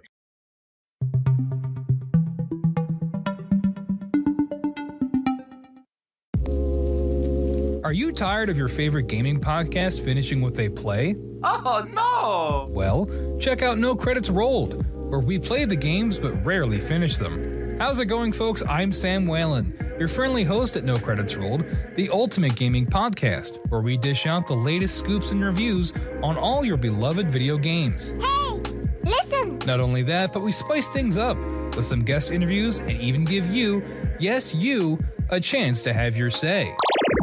Tune in every other week for a fresh dose of No Credits Rolled, available on all major podcast platforms, and hit us up on social media at No Credits Rolled. So why wait? Let's dive into the gaming world together, where finishing games is optional, but the fun is guaranteed.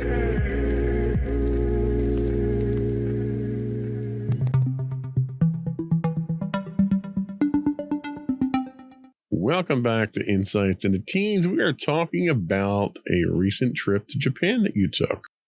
So you were in Kyoto for 2 days? Yes. You went to the bamboo forest. So tell us about the bamboo. What do they have in the bamboo forest? Well, you could take as many guesses as you want, but I'm assuming you'd get it on the first try. Bamboo, pretty much. And like there was one spot where like you could go deeper into the forest, and but like we ended up kind of stopping there. I didn't go into it because at that point we had already seen a bunch of bamboo. It was very pretty and it got me to appreciate nature, but it was really like, is that like at that point I didn't really see too much of a point in going forward because there was also like a whole other town where we were expected to get lunch at. Which by that point and all the panic attacks I had, I was like, you know what? I'm just take me to the bus, please. The bus was still there, so it's like, can I just stay at the bus? So our tour guide Keiko was thankfully kind enough to escort me back to the bus because it was genuinely a really long walk and my feet were already hurting. And I'm like, yeah, I can't, because like that was the busiest street we've seen. Like there was no space between anybody. And, like, I had to be very careful to make sure I was still following her because the crowds were just insane. And I'm like, yeah, if I try to navigate this through myself, I'm going to panic again. Which, at least I knew my limits. That's true. So while you were there, you also visited and I'm going to hopefully not pronounce this too bad, the Nijo Castle? Yes. Tell us about that and the Golden Pavilion. Okay, so the Nijo Castle was actually the first thing we did that day, and it was very interesting because obviously I have a more like kind of Western and European style of thinking of what a castle looks like. Looks nothing like that. It had purely white walls. It had a moat, which was kind of the only like resemblance to it, but it still looked like a traditional Japanese architecture. We actually went inside and it's like a pagoda style architecture with the vaulted roofs and curved roofs and stuff, right? Yeah, and it also had like very nice looking trees around the border. And when we actually got in the castle, there was no photography and we actually had to take our shoes off. So we ended up walking around. They had like dioramas that like, it was basically like a show. It was kind of like the place where a shogun would be, who in Japanese history, the shogun used to be like an influential political figure that like had samurai that would protect him, and I think was like a head. It was basically a head samurai and so forth. So we ended up like seeing all the different rooms, all the different waiting rooms for if you wanted to see the shogun. We saw replicas of samurai and the shogun himself. It was very interesting. And then outside the one gift shop that everyone went to, I had another panic attack and had to go outside. Thankfully, the one nurse that was on the trip ended up kind of taking me away because it was very crowded in there and I could barely make sense of anything. Okay, well, I don't think we need to keep score of the panic attacks anymore. I understand that. So at the castle, like here, when you visit a historic site in the U.S. and even in Europe, you often encounter people that are reenactors, docents that are in there trying to explain the different things. Did they have anything like that there in the tour where they had someone doing explanations of what the different things of the castle were? Anybody in costume or anything like that? Well, we did have a tour guide that I guess kind of specialized in it, and he basically like talked about the sort of stuff. And the interesting thing is that like you can actually there's actually like still various traps in there that are like if anyone was going to break in, there'd be like different traps and so forth. And like I guess there's a way that you can tell that there's like some sort of trap in there, and he actually like asked us to be like be on the lookout for something like that, and if you figure out what the trap is, let me know, and so forth. Oh, interesting. But he was our general tour guide as well. Okay. So you moved on from that to the Golden Pavilion. Now, was the Golden Pavilion in the same location? No, we actually like had to take a bus to a different location for it. So what was the Golden Pavilion? It was honestly very interesting because like the entire top half of it is made out of gold. Actual gold. Yep, actual gold. It was very like beautiful to see, and there was also surrounded by like a big lake, and there were also like trees that were also planted around it that looked very nice. Trees in Japan look very different than trees in the US for the most part, unless you go into the mountain area, but that was very it was very nice to see, and thankfully it helped me. At that point, I also had another one of the parents helping me to calm down and to at least appreciate that. So yeah, the Golden Pavilion was very pretty. Okay. So from here, you moved on to what would have been my favorite part of the trip, and that's you got to ride the bullet train. Yep, that was the next day. The Shinkansen. How was that? Explain to us what the Because I know they're on a very tight schedule there. You only have a certain amount of time to get on. What was Okay. that like? So we had to basically carry our luggage around for most of the trip.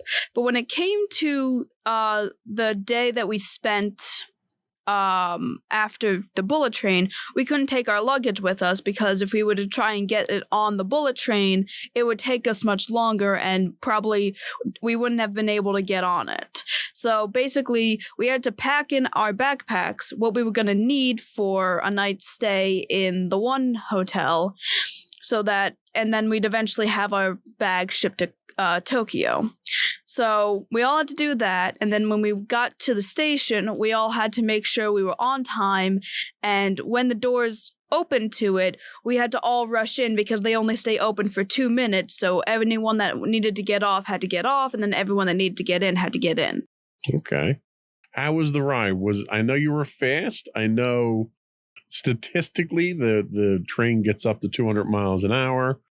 Did you feel like you were going fast? When I was inside, the only thing that really indicated that we were going fast is that my ears had to pop constantly. It was actually surprisingly relaxing. The inside was kind of like a bigger airplane in a way because it had 3 seats and an aisle, and they also had tray tables on the chairs and a little basket to hold stuff. But the leg room, there was a lot more leg room. The aisle was a lot bigger. It was honestly very comfortable, and the seats themselves were also pretty spacious. I will admit, the outside was not at all what I was expecting it to look like. I was expecting it to be this very futuristic, very techy, very metallic glass, kind of open glass sort of area, and it's it was basically kind of like a monorail. It was basically like a plane, but as a train. Right. It looked like it had kind of like a polyester white stained outside, and I'm like, what? This doesn't really look like how I was expecting it. I think it was kind of I thought it was future techie and so forth, and it really kind of didn't look all that futuristic. The inside was nice looking, but it still kind of resembled you were inside of an airplane, and I'm like, okay, did not expect this at all. So you've ridden trains in the U.S. and now you've ridden a train in Japan. How do they compare? Well, with this one, there were a lot of tunnels, and there were tunnels that were immediately pitch black to the point that when I was filming at one point, we went in one of the tunnels and I could clearly see my reflection because of how dark the outside was. The train itself was fast, obviously, and the boarding part of it, the doors themselves were honestly very small, surprisingly, and you did kind of have to push your way out because it literally stayed open for only 2 minutes, and everyone was worried that we either left someone at the station or we left someone in the train. Thankfully, we all got out in time, though. Okay, so from there, where did you wind up? So you went there, you went to see Odawara Castle next? Yeah. What was that? Was that smaller or bigger than the first castle? I mean, it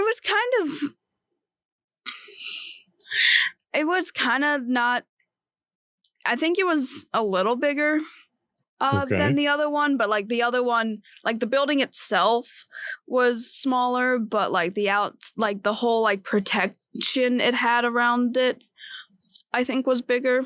Okay. So you were also up in the Fuji Hakone Izu National Park, if I pronounced that right.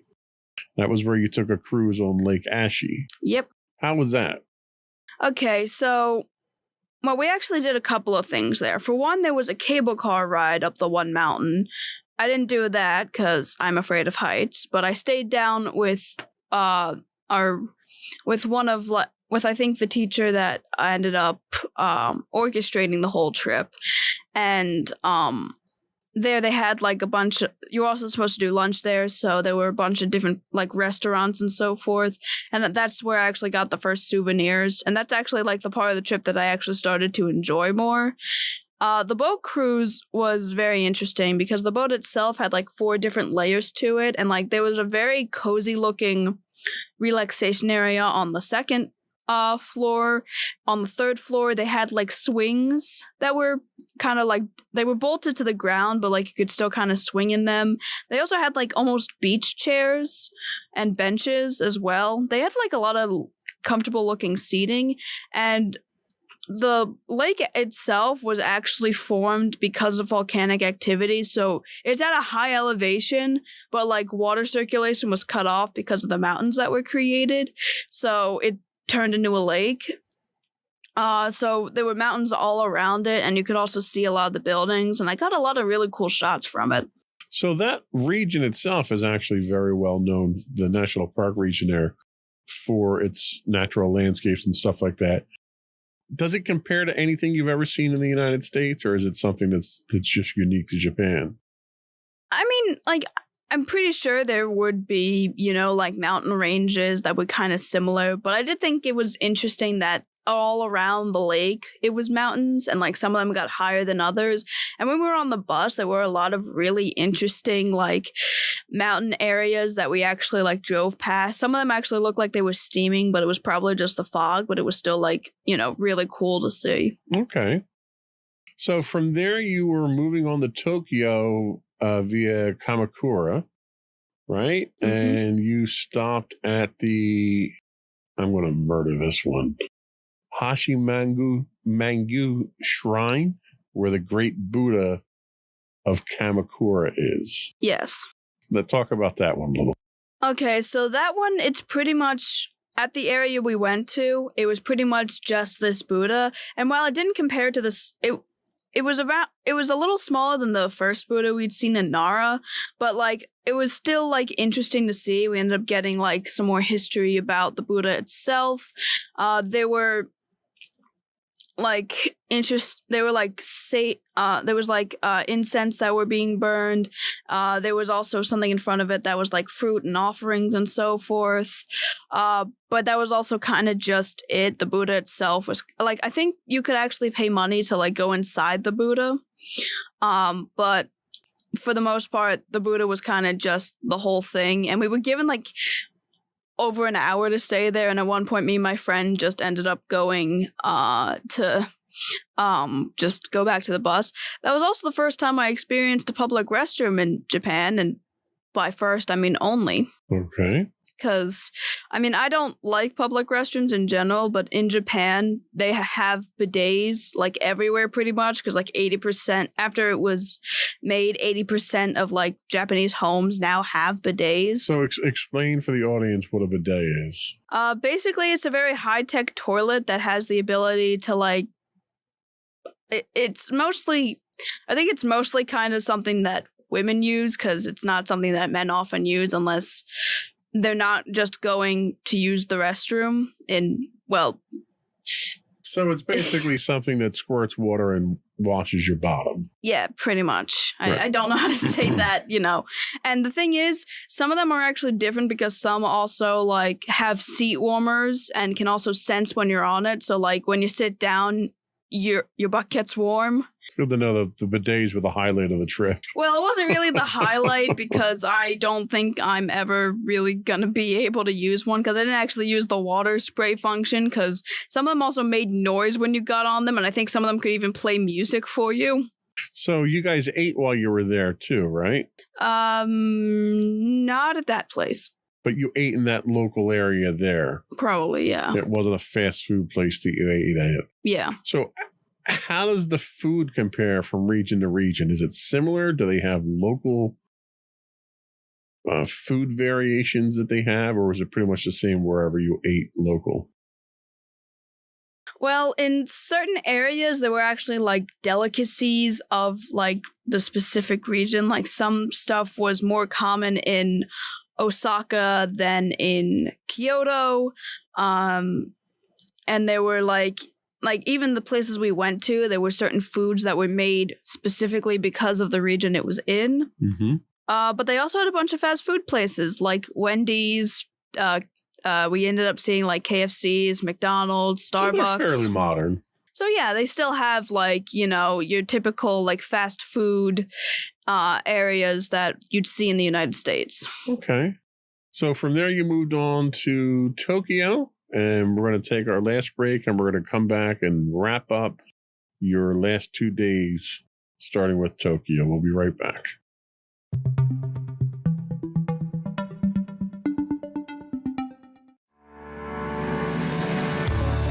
Insights into Entertainment, a podcast series taking a deeper look into entertainment and media. Our husband and wife team of pop culture fanatics are exploring all things from music and movies to television and fandom. We'll look at the interesting and obscure entertainment news of the week. We'll talk about theme park and pop culture news. We'll give you the latest and greatest on pop culture conventions. We'll give you a deep dive into Disney, Star Wars, and much more. Check out our video episodes at youtube.com/insightsintothings. Our audio episodes at podcast.insightsintoentertainment.com, or check us out on the web at insightsintothings.com.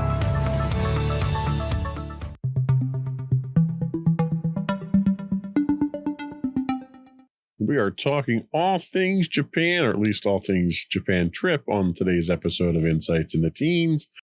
So we have arrived in Tokyo. What was your first impressions of Tokyo? Big city, very crowded, very packed in, another area to be out of your element there. But what was your first impressions of it? What did you like about it? What didn't you like about it? I mean, at that point when we were in Tokyo, like I'd finally gotten used to everything. And it was definitely different because like in Osaka, like it was a very like food centric area, which is why, you know, we tried a lot of the food at that point. In Kyoto, it was fashion centric, and also because it used to be the capital for like over 1,000 years in Japan, the people, like we were actually told, like the woman that was that ended up guiding our tour the whole way, she originally was in Hiroshima but ended up moving to Kyoto when when I think her daughter graduated. And she learned very quickly that the people of Kyoto are somewhat, like, kind of have an air of a sense of arrogance almost, like an almost like aristocratic flair because of the prestige of the city. Well, kind of.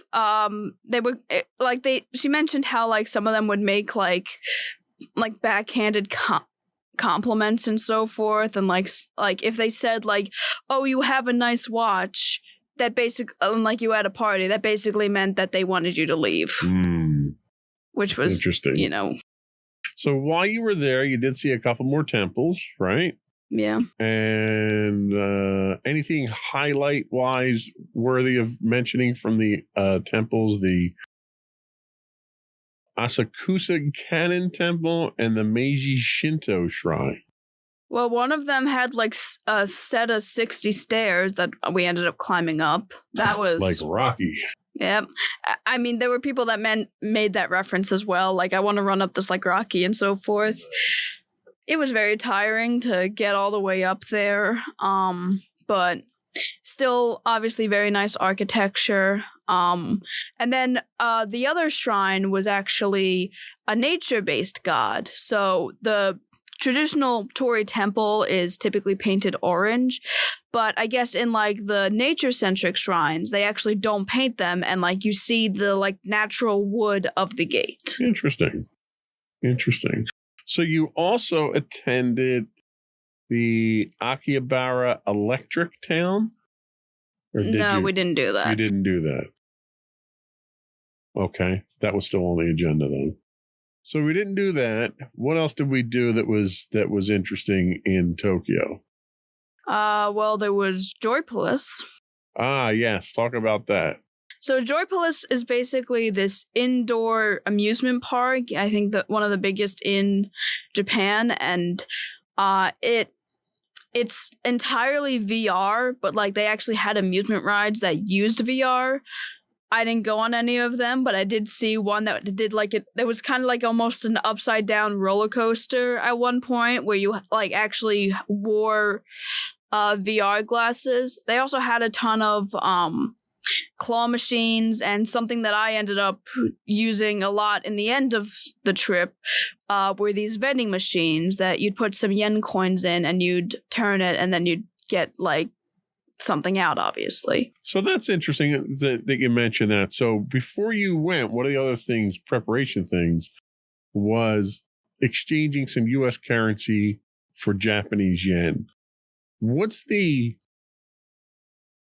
almost comedic ratio that you're looking at for yen to US dollars as an equivalent? It was very interesting because like we ended up looking it up at one point, and it's like about $30 in US currency is 5,000 yen in Japan. And along with that, everything is very cheap in Japan. So I actually remember I would get, they were also like, except for the Kobe beef. Well, yeah, except that. But when it came to like there was also like a bunch of vending machines for drinks and so forth. And at one point when I ended up getting a Sprite, I paid, I think, 140 yen for it, which actually is less than $1 in US currency. And it was an entire can of Sprite. That's funny. That's almost like paying pennies in the United States for things rather than dollars. Yeah, and I got a Dr. Pepper as well, and that was only $1. Wow. Okay.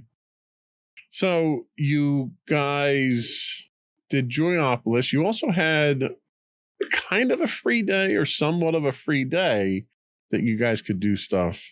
What did you wind up doing with that free time? Well, after dinner, me and a good portion of the trip went to Tokyo Disneyland. And how did that go?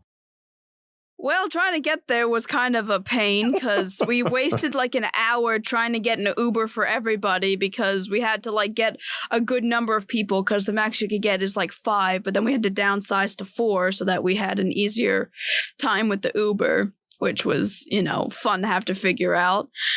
But when we got there, we figured out where the entrance was thanks to a couple that showed us where we needed to go. By that point, we had like 2 hours before the park closed. And like we only had to pay like $33 to get in from 5 to 9. Yeah, that half day price is just insane. Because you guys bought the tickets ahead of time. Yes, online. And mommy helped you out getting that stuff taken care of. So you had your tickets walking in. You were there 2 hours. What can you do in Tokyo Disneyland for 2 hours? Well, at one point I wanted to, at the very least, go to the Tokyo Disneyland Haunted Mansion because mommy is a big Haunted Mansion fan. She is. I'm saying it for the audience's sake. I don't know if they have seen anything relating to that. So it's hard not to if you actually watch the video version of the podcast. Not get that. I get that.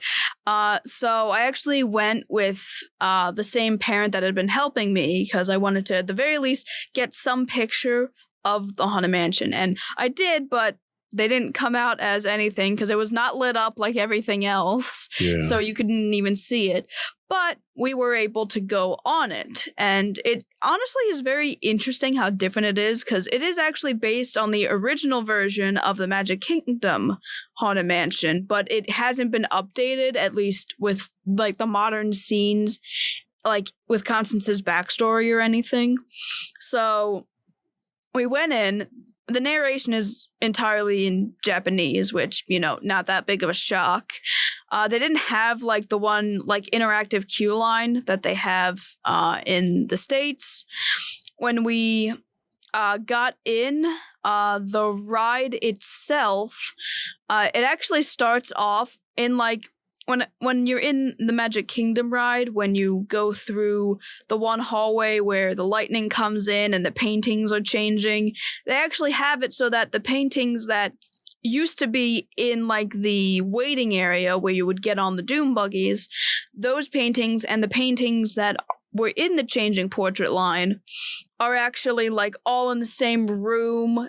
There's no windows. They're all like kind of tilting. The Mariner one is at the top of the wall. It's honestly a very different scene compared to in... So it was definitely a different experience then. Yep. There were books in the library that looked like they were new.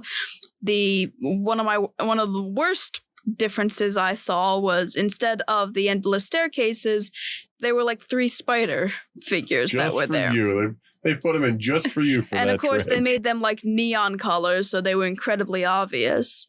In the lights themselves were all red, which I thought was interesting when you ended up getting into the hallway and so forth. There was also this painting that it was like a solid thing, but it looked like it jumped out at you, like a face was melting into it. Oh, that's cool. And then one of the doors had green light coming out of it, and you genuinely thought there was scratching, and it kind of jumped at you as if something was pounding against the door. The Madame Leota scene, she was all in English, which I thought was strange, and there was a lot less going on in her seance room. The ballroom scene was pretty much the same. Constance's was again based on the original version where she was known as the Beating Heart Bride, and all throughout you hear her beating heart. And there were actually a lot more the jumping ghosts, the ones that you see in the graveyard. And I unfortunately got scared by some of them, which They always did get to you. the graveyard scene and everything else was kind of the same, but it did actually look nicer in Tokyo. And then with the hitchhiking ghosts, when it came to the mirror scene, instead of doing anything with your heads or anything and switching them around, they kind of just were in there shaking their heads hey, we're with you or something. Bobblehead ghost. Yeah. Okay.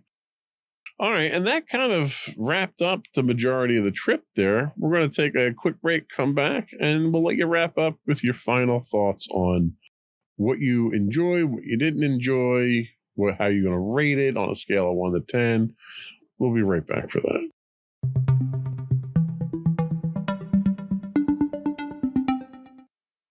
All right, so as the first time I traveled internationally, Japan was definitely interesting. It's somewhat like in the States, and then also not at all either. There were things that reminded me of the States, but also things that had nothing to do with the States. It was definitely hard to get used to in the beginning, which I feel is why I was kind of antsy about it in the beginning, but I eventually did find my comfort level with it, and it became a very enjoyable experience, and I'm very glad that I did it. Okay, great. Well, I'm glad you did it too. I commend you for having the courage. I think it took a lot of courage to put yourself in a position that was so outside your comfort zone. And yeah, you had a couple of panic attacks, but I think for the most part, you didn't give up on it. You managed to get through it.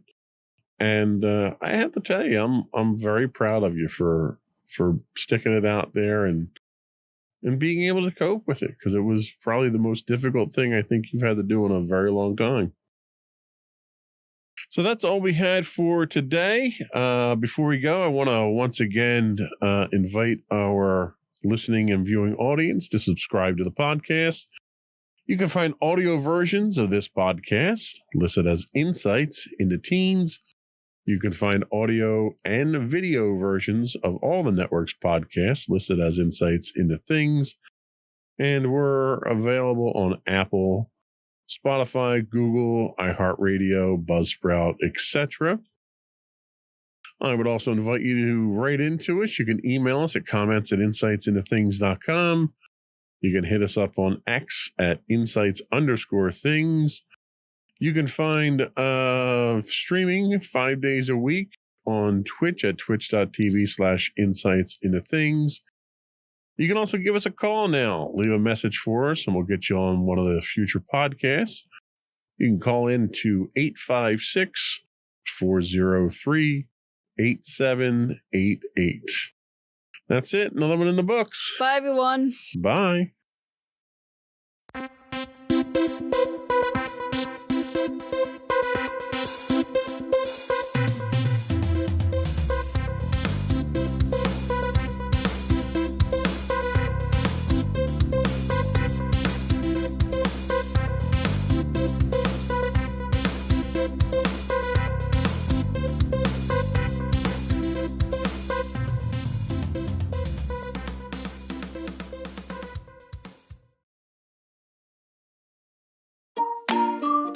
Insightful podcasts by informative hosts.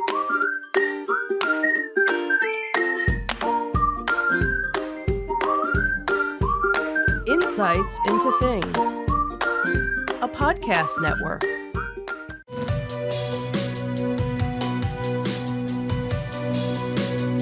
Welcome to Insights into Tomorrow, where we take a deeper look into how the issues of today will impact the world of tomorrow.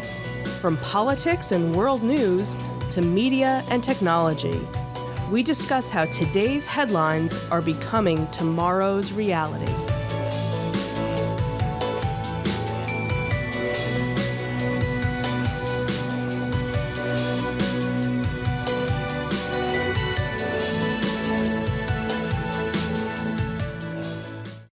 Welcome to Insights into Tomorrow. This is episode 22, No More Yesterdays. I'm your host, Joseph Whalen, and my informed and concerned co-host, Michelle Whalen. Hi, everyone. How you doing today, sweetheart? Doing okay. How are you? I'm doing wonderful. Anything exciting going on other than flip-flop of hosts on the shows recently? No, I think we're all trying to get into the swing of things, I guess. Indeed, we have kicked off our holiday with Thanksgiving and mad rush up until the end of December now. Yeah. Now it's all downhill. Yeah, pretty much. So, in this episode of Insights into Tomorrow, we delve into the alarming parallels and stark differences between the nationalism and anti-Semitism of the Nazi era and today's world. We explore how both periods are marked by ideologies of exclusion and economic turmoil, fueling nationalist sentiments, alongside the dangerous tendency of scapegoating minorities. The Nazi regime's systematic state-sponsored anti-Semitism and its sophisticated propaganda machine present a stark contrast to today's more decentralized, internet-driven spread of anti-Semitic ideology. And I thought this was kind of poignant because we have had for several years now in the United States, one entire political movement that focuses on the past. You know, this whole idea of make America great again, but they never tell you when they're referring to. Right. And the time that they're referring to goes back to some of these darker days during a time period of exclusion, of civil rights not being a priority, of individual rights not being a priority. And the people that want to go back to that time are the ones who were in power and advantaged at that time. And that was a very small number of people at the time. Mm-hmm.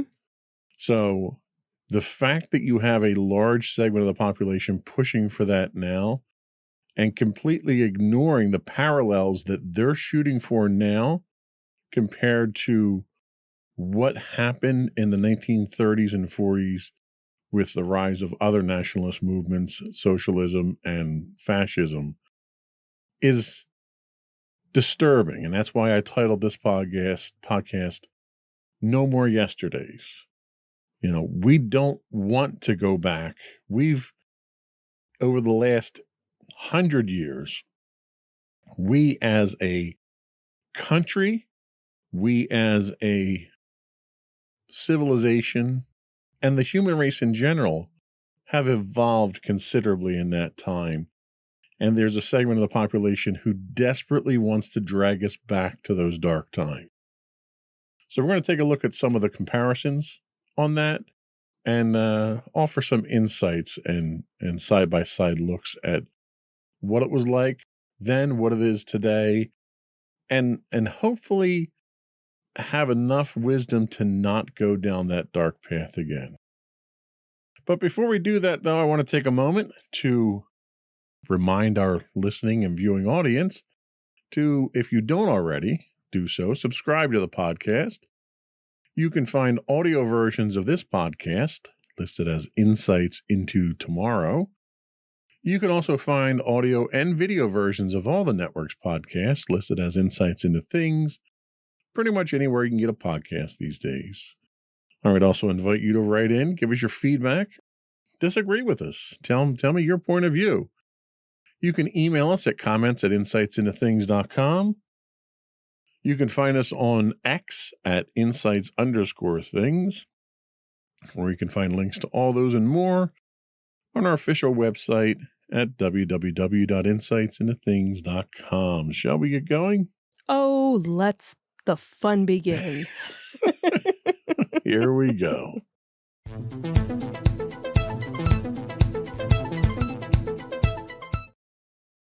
The comparison of nationalism and anti-Semitism during the rise of the Nazi Party in the first half of the 20th century with today's political climate reveals some notable similarities as well as significant differences.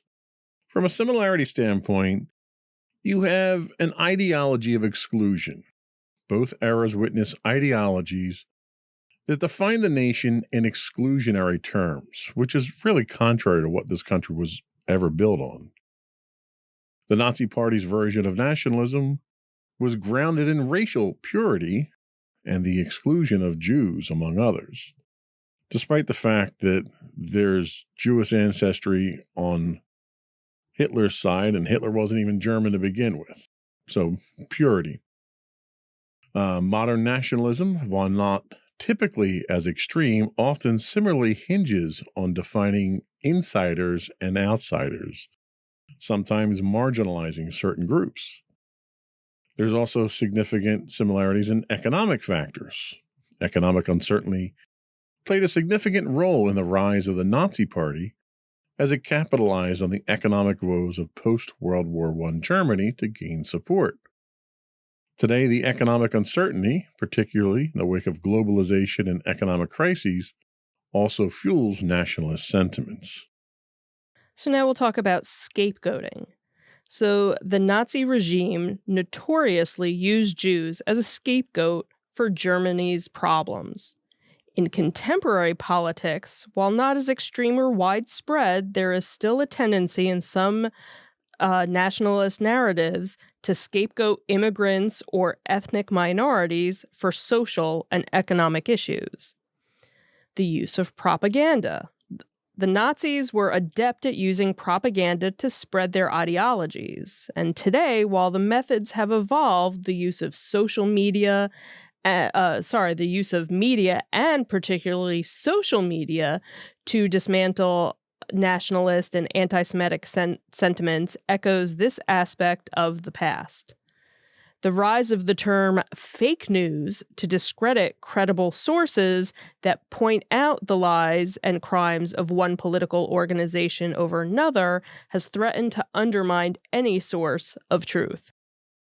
So while there's a number of similarities, there's also differences. So the first one we look at is the institutional framework. The current global institutional framework, including organizations like the United Nations and various human rights conventions, acts as a significant barrier against the rise of extremist ideologies akin to those of the Nazi era. Even though the United Nations has proven time and again to be ineffective against even mildly concerted efforts by a few obstructionist members to undermine the basic principles of its existence. The other is public awareness and education. Again, you would think by now we would have a better understanding of these things having lived through it once. There is a higher level of public awareness and education about the dangers of extreme nationalism and anti-Semitism today, largely as a result of the lessons learned from World War II and the Holocaust. However, with active efforts to distort history, ban books and curricula teaching about the atrocities and culture of denial has arisen that threatens the basic defense against a repeat of the atrocities of the Nazis. Then there's the extent and nature of anti-Semitism. The anti-Semitism of the Nazi era was state-sponsored, systematic, and led to the Holocaust. Modern anti-Semitism, while a serious concern, typically does not manifest with the same intensity or state-level endorsement. This less intensive approach in and of itself may actually be more dangerous, and it makes the concept of anti-Semitism more appealing to the less radicalized members of society, and thus threatens to make the practice even more widespread. Globalization and digital connectivity. So now we have the contemporary world, which, is more interconnected now than it was in the 1930s and the 1940s. This globalization and digital connectivity can both fuel nationalist sentiments, but also provide means for counter-narratives and global solidarity against extremism. So recent history has shown how easily social media can be manipulated to propagate hate and violence more so than prevent it throughout. So, just on what we talked about here, do you think the technological advantages of communication today makes it more or less likelihood for something like this nationalist movement to propagate or be defended against? Honestly, I would have to say kind of a little bit of both.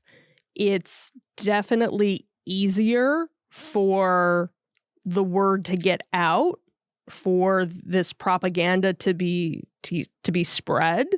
You have so many people that as soon as they see a post about something, a tweet about something, a picture about something, they forward it to everybody that they know without even checking to see if it's factual.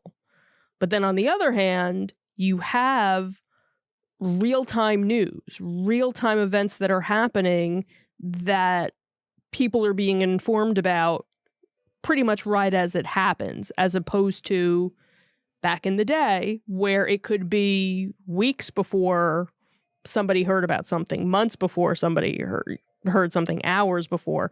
Now it's almost instantaneous that the other side of things is getting out there. So I think it's a little bit of both with it. What about the the level of anonymity that you could have starting a movement on the internet now where you're insulated? You don't have to put yourself out there. When you had the Nazis were starting their movements, they were going out, putting themselves in public beer halls and riling up the people directly, Mm-hmm. and exposing themselves at that point in time to prosecution and persecution and stuff like that. Do you think it's more likely that you'll get, we'll call them rabble rousers, when they can hide behind the anonymity of a Twitter or something like that? Oh, absolutely. Because now, and you see that just in general with the trolls that are out there, that, somebody posts a picture of Dolly Parton from this past few days ago. She performed a halftime show, and all these trolls came out, or she wasn't really singing, she was lip syncing, and and just and is it something where they would have actually ever said that to her face? Probably not. They wouldn't never have done that. But now, because you can hide behind it and you don't have that fear of persecution, and especially now, there are so many things out there where before, if you commented or posted something, it would have your name. And granted, most people would change their usernames and things like that. Now there's so many areas to post or comment where you can do it anonymously now. They've added that feature. So now it gives you, now I can be more of a rebel rouser, and go out there and say what I have to say, and nobody will ever find out that it's me. That's a very good point.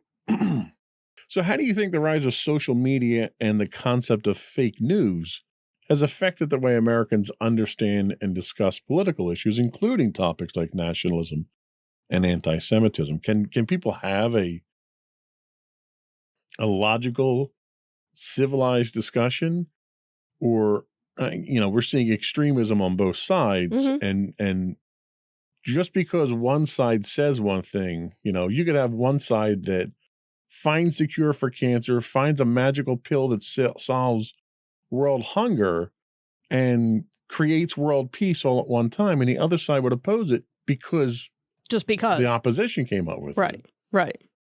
What are your thoughts on that? It's tough because especially now with what is going on in current events as of today, with the events of 10/7 that are still fresh. You have hostages that are, just starting to be released almost, 50 days later. And there are people obviously on both sides, and it's very hard to have that sit down with with somebody that's so passionate. You almost need to find somebody who's, I don't want to say sensible, but but sometimes when you're so passionate about something, you can't even allow the other side to even educate you on how they feel. Why do you feel the way you feel? What has been done to you? But you need to hear me as well. And that's, I think, the problem, that when you get into these situations, the person that's can't make a logical, objective argument for your point of view either. Right. And I think that's the problem. Like, if somebody questions, if you feel passionate about something, that's wonderful. And if somebody questions you about that, you should be passionate enough, but knowledgeable enough to defend your point of view. Right. And when you resort to insults, which is usually the first direction that it goes. Right. It's first they start to insult you, and then they attack your position without providing any support for their own position. When you go to those tactics, you kind of lose all your credibility at that point in time. Right. And that's, I think, what we tend to run into. So we're going to take a quick break, and when we come back, we're going to